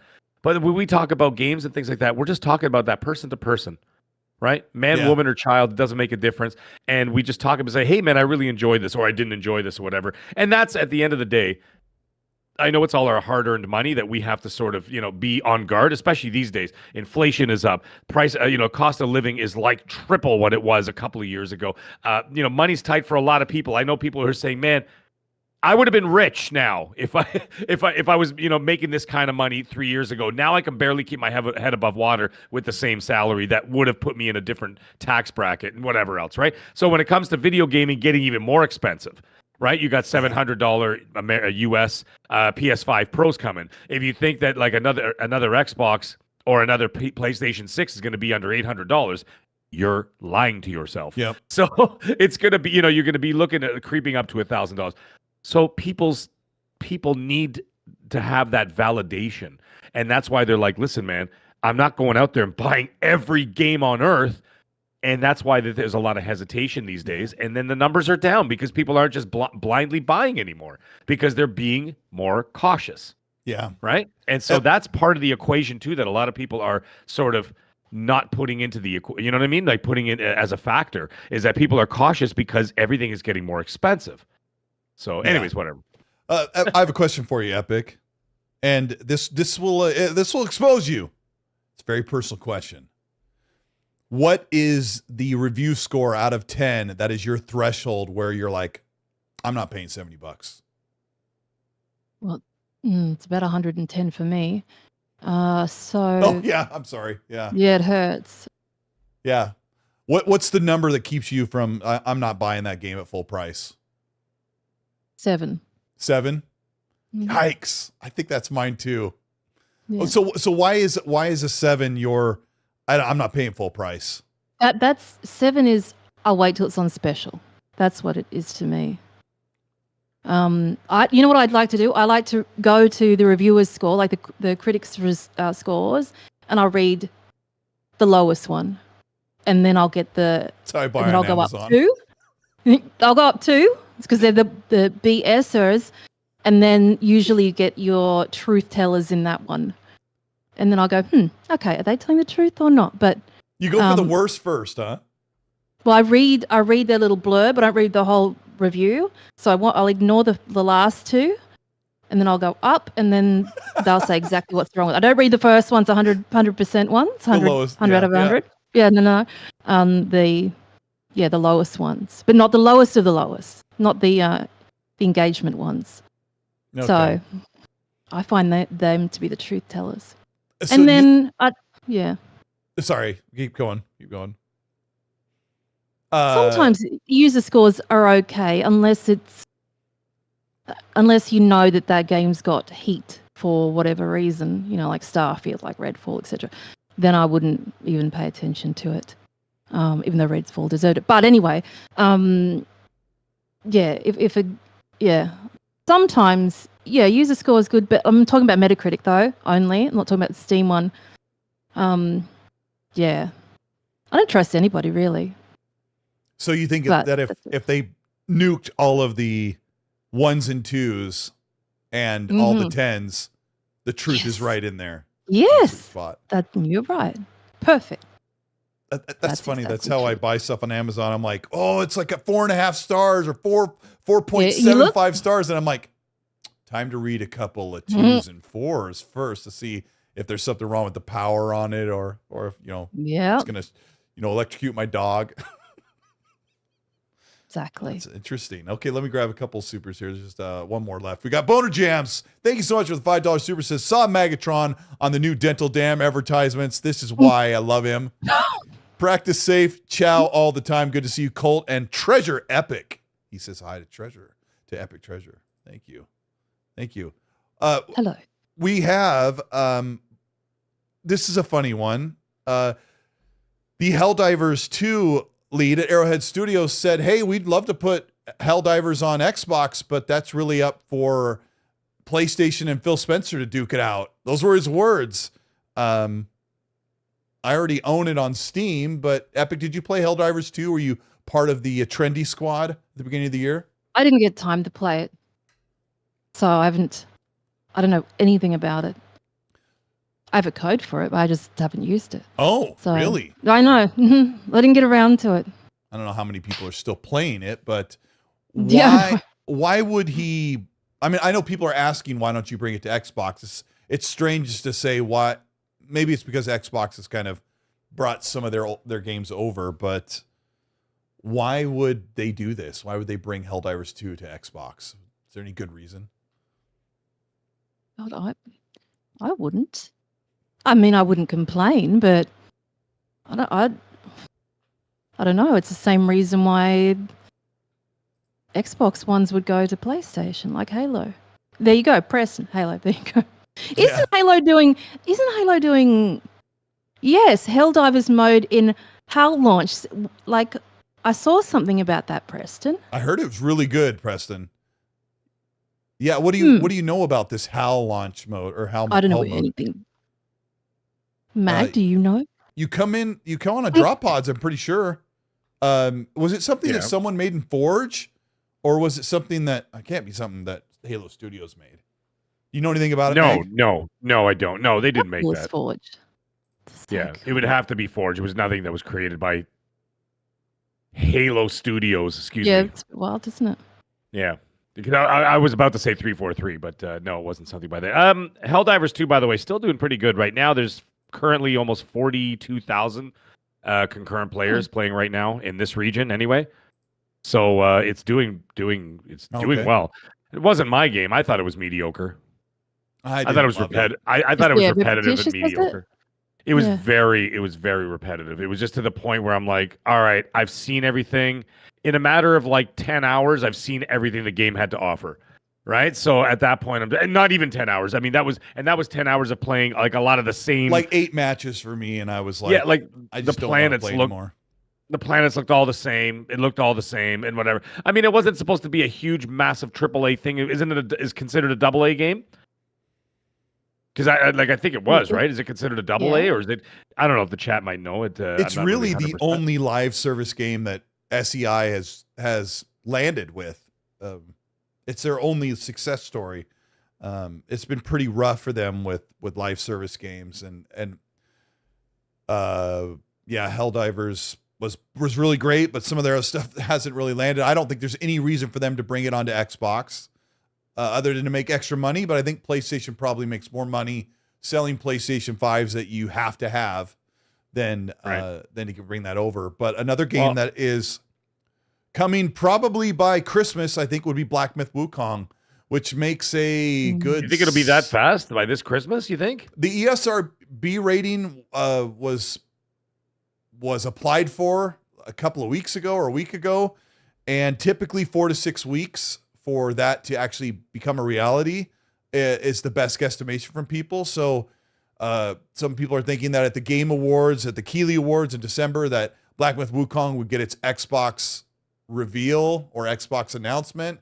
I don't think that really warrants a big announcement, but the game did incredibly well across China and did pretty well across PlayStation. So hopefully it would do okay on Xbox. Hopefully people want to play that game. I've heard it's really great.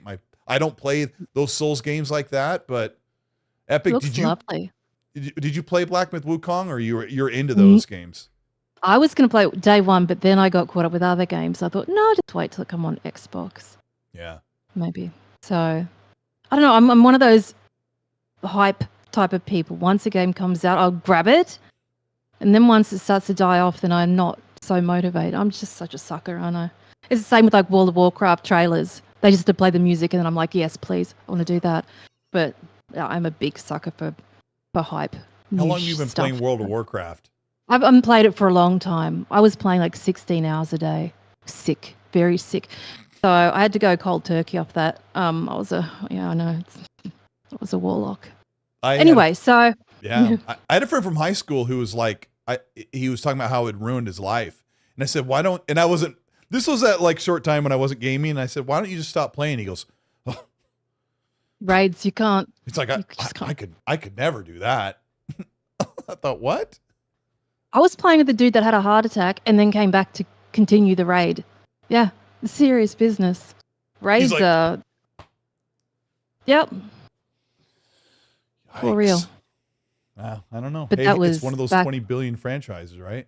Burning Crusade. Yeah, it's been a long time. Once they did the Panda expansion, then I was out. I left. That did it for me. Okay. So, I don't even know what that is. Pandoria. That yeah. Oh, Pandora. Okay. Yeah. Okay. Yeah. I don't know. There's one thing that really irked me, and I started this new thing on my channel where I take all the weekly news, and on Friday I have a video where I cover all the weekly news that happened just in the past couple days.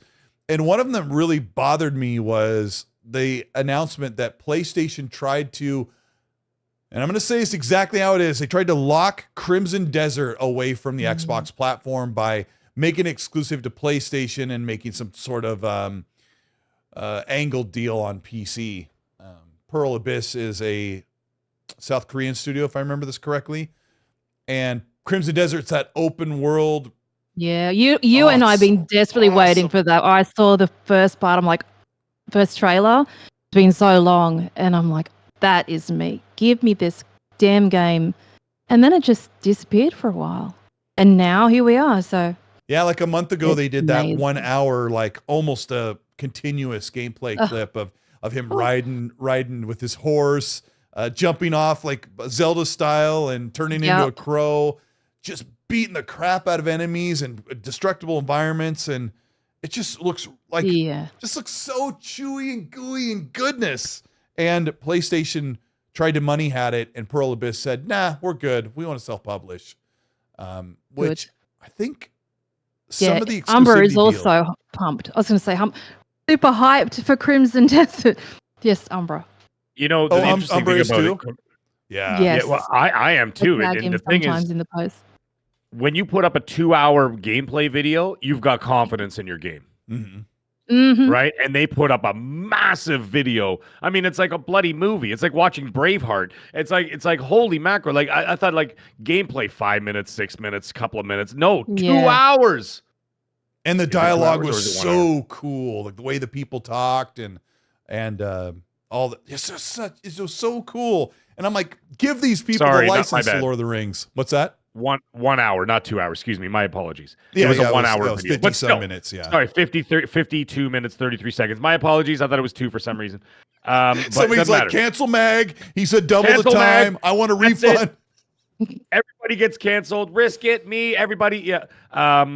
The thing is, you show that much gameplay, you've got confidence in your product. Or, in the very least, you're passionate about what you're doing, that you're saying, hey, folks, really excited to show you what we have coming up. Look at all this gameplay, this and that. We think it's hot. Let's check it out. If you're not confident in your product or don't really care, whatever, but like show one of those stupid videos where they got a bunch of CG and then like splash in 1.8 milliseconds of gameplay and then just carry on from there. The fact that they showed unadulterated. I was about to say Fable too, like the fireball in the desert. It's like shot. Show it off. What are you guys doing? Show off Fable. I know the game is going to be amazing. You know the game is going to be amazing, right? And you're not showing it. Well, it's okay. Don't worry. They're going to be showing it soon. So the point is that at the end of the day, Crimson Desert looks like it's going to be something awesome. Yeah, let me the free to play thing. Sorry, go ahead. Yeah, no, I don't think it. Yeah, they have a free to play Black Desert, but Serve says might not be as good as you think. I could be wrong.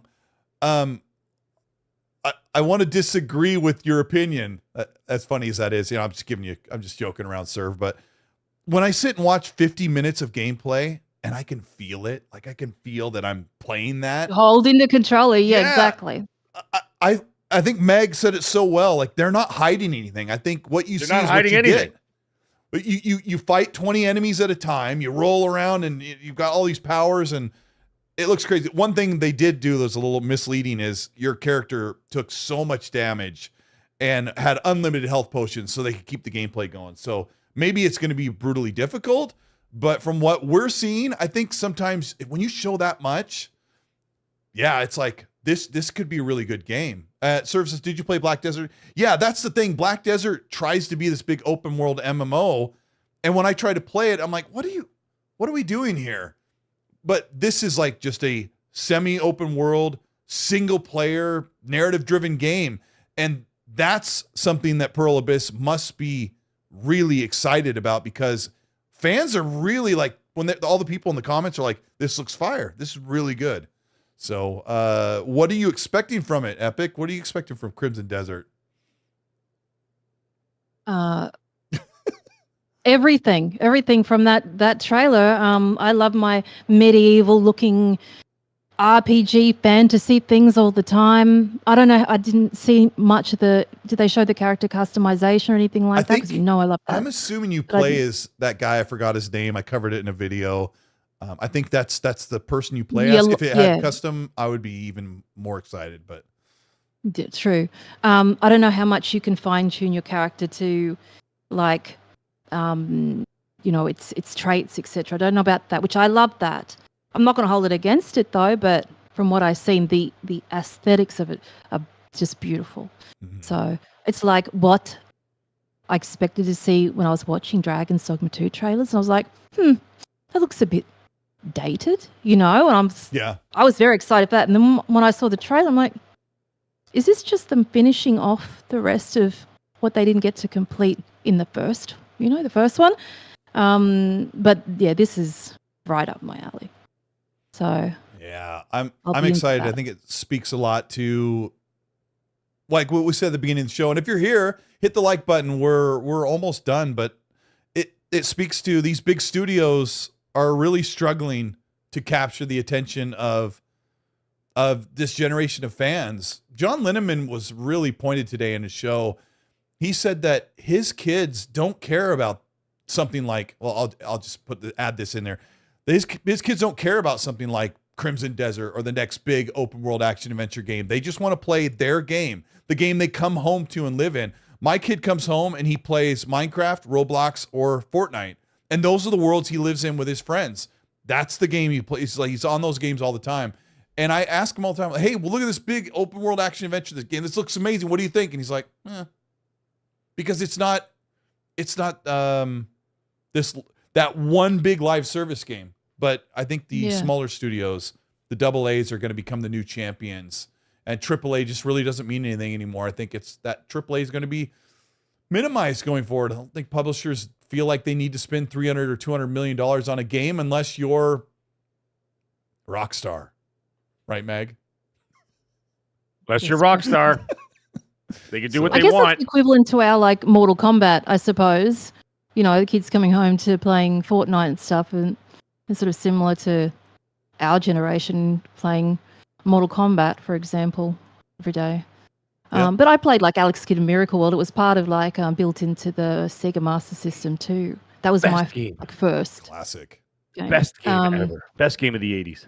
Did you play it as an adult though? As an adult, yes, I went back to it. Yeah, and I went back to it. I'm like, damn, I was a really good kid because I was struggled. It's hard, man. Like even on the motorcycle and stuff, and that, oh my god, and the big fist. I love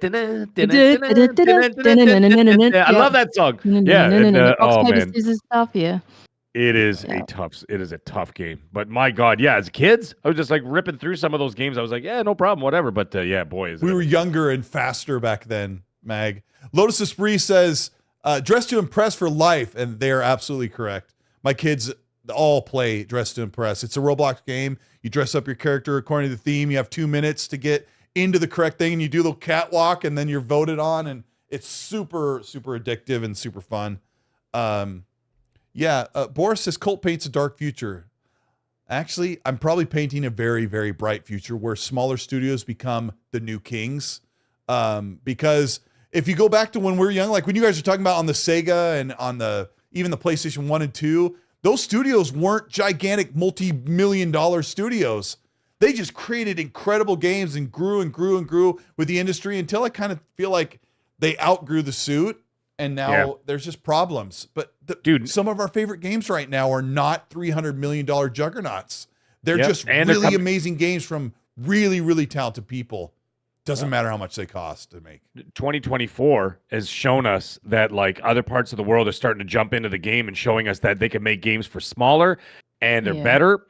and you could pour $350 million into some Western game that's like garbage, like Star Wars Outlaws, right? And then you could get a game from from South Korea, which cost 1/8 of that, 1/10 of that, 1/15 of that, and absolutely crush, right? And so you see that's coming up. Naughty Dog, at one point they were working out of their garage. Yeah, what was their first game Crash Bandicoot? No, it wasn't. There was a game before. There was a game before it. I can't remember what it was called, but it was for PC though at that point. Yeah, I just think it's funny when people look at like Xbox as small studios and go, "Oh, all they can make is this little rinky-dink thing." It's like, yeah, your favorite studio used to make the rinky-dink thing, and then I think it's hilarious that Naughty starts. Dog went from Crash Bandicoot. Yeah, they made the leap. They're like, we're gonna make the most cinematic, impressive game ever, and they made Uncharted 1. Like that leap shows you that anybody can take it to the next level. Yeah, I never played Uncharted ever. None of them? Oh dear Lord, I've platinumed all 5 of them because I just adore them. The Nathan Drake collection is still 30 FPS even on PS5. I'm pretty sure because I almost bought it. Is it really? Yeah, because it's the PS4 version if I remember right. So I don't think it's 60. Correct me if I'm wrong. I think I looked that up because I was actually going to buy it a week or two ago. But Epic, you need to play at least Uncharted 1 and 2. At least. And I know people are going to be like, oh, Uncharted Drake's Fortune. I'm like, it's good. I think the first one's really good. Of course, 2 is incredible. Okay. But yeah, you need to play them. They're 20 hours maybe, Meg? 15 hours? I love Tomb Raider. Yeah, give or take, but I mean, if you're going for the platinum, obviously a lot more. But yeah, to just play through the games anywhere between 10 and 20 hours. So it's you don't need to go look for every artifact in the corners. Like they're fairly linear and they have really great set pieces. The first one's really underrated and paves the way for the second. Uncharted 2 is probably the best game, almost one of the best games that generation, next to like Red Dead. Yeah. Yeah. Serve says Tomb Raider is better than Uncharted. That's what got me into adventure type of games. Then you'll like it. Tomb Raider did that for me, and Indiana Jones and the Infernal Machine in the 90s. Tomb Raider, those are the ones that got me into that. And plus, I was an Indiana Jones fan in the 80s, so that whole treasure seeking, running through the forest, going into these underground caves. Oh, I always gravitated to that. Turns out Uncharted Colt 1, 2, and 3 on the PS5 run at 60 FPS. And then the Lost Legacy of Thieves edition of 4. I know that one's 60, right? And that one is 60 or 120 FPS.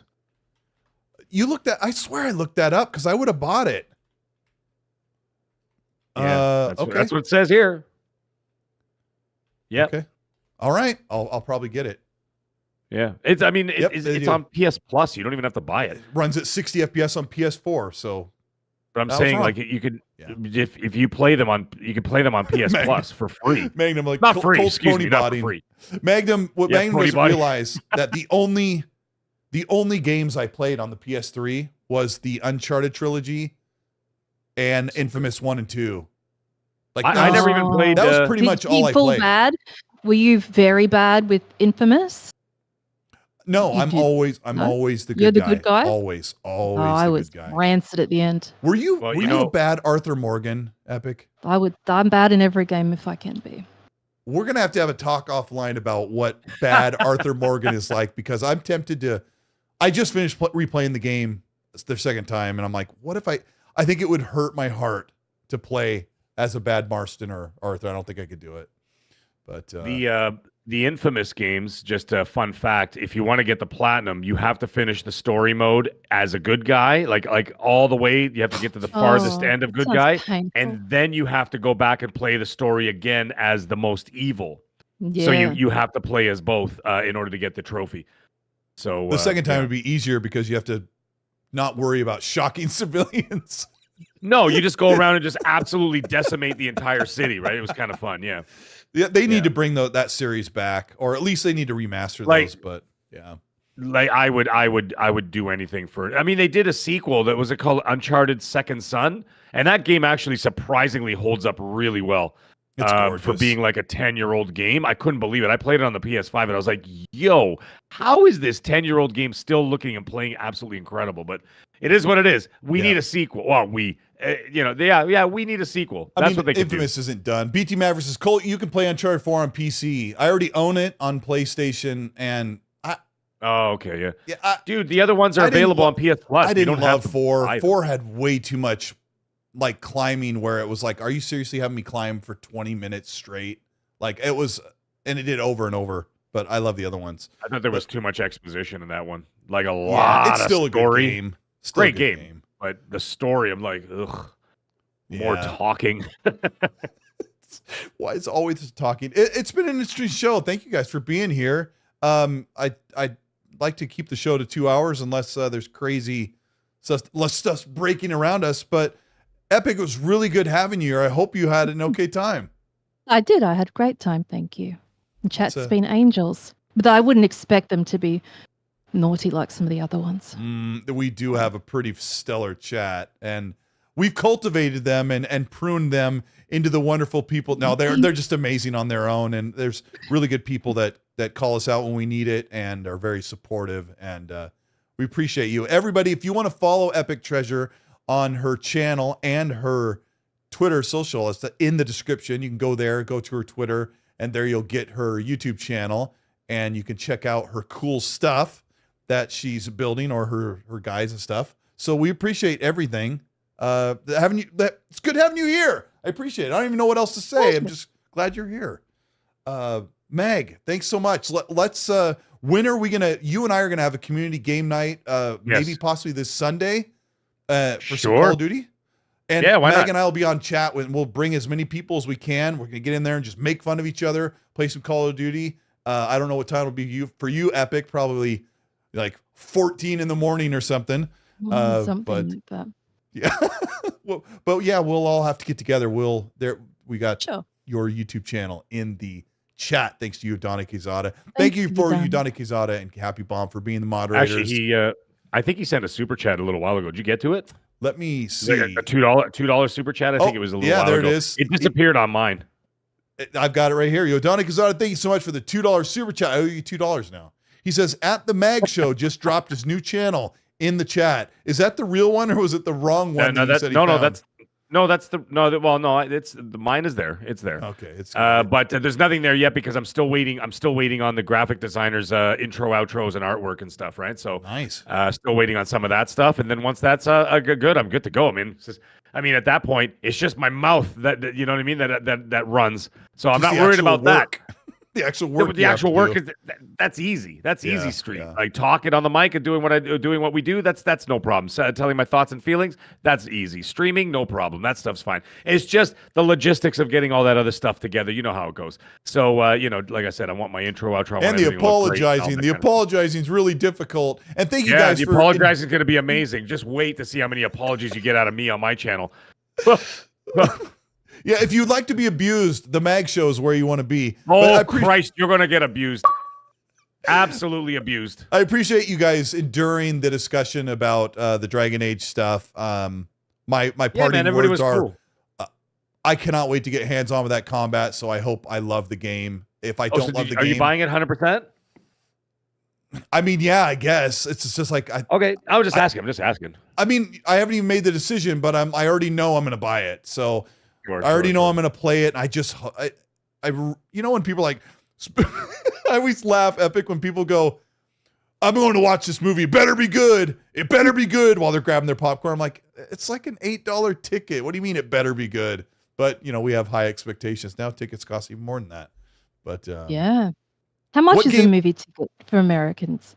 Like if you just went to the basic movie. I think an adult ticket is $11 here in the States, in Washington State. 2022 here. For what? Sorry, I missed that. Oh, you would know, Mag. I bet yours is the same. Mag, is it? Yeah, they were pretty much the same as you guys. Yeah, movie tickets. Is that what you said? Well, about anywhere between $15 and $20, depending on the theater. Yeah, we got the same problem. Well, and games up here are $105. Yeah, about the same. We have two types of theaters. We have the regular one, which I think is $11 for an adult. I'm sure my wife is going to yell at me when she's like, it's not $11, but we hardly ever go. But then we have the Cinnabar where you can order food, and that's like, Ooh, I love them. Gold. that's like double the gold price. clusters So too. worth it. So worth it. Yes. It's so funny, you know. Like I was thinking about this. Speaking of movies and things like that, and we're not going to get into this because we're leaving.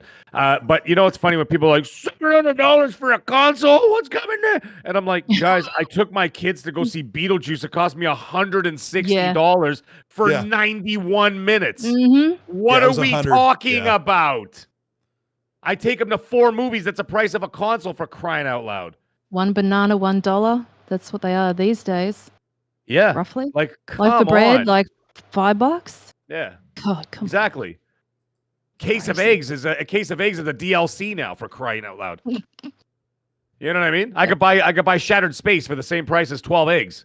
Well, there you go. I'm just kidding. wrong. I'm just kidding. It's a little over $15 for an adult ticket. Oh, perfect. What a way to end the show, by the way.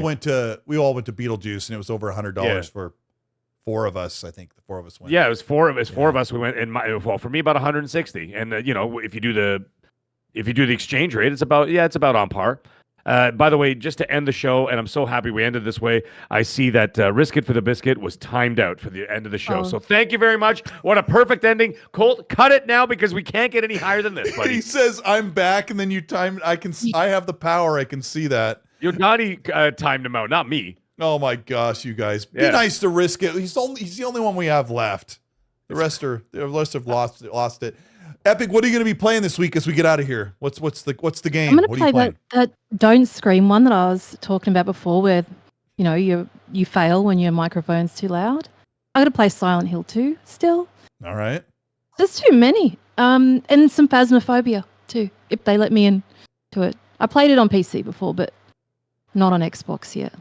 Okay. So, Mag, what are you going to be playing besides Call of Duty Black Ops? Just that? Just all Black Ops? I'm only, like I said, I'm going to be exclusively on Xbox for the next 3 weeks or so to a month. So I will be playing Black Ops pretty much exclusively all week. I mean, I'm busy. I got a lot of stuff going on.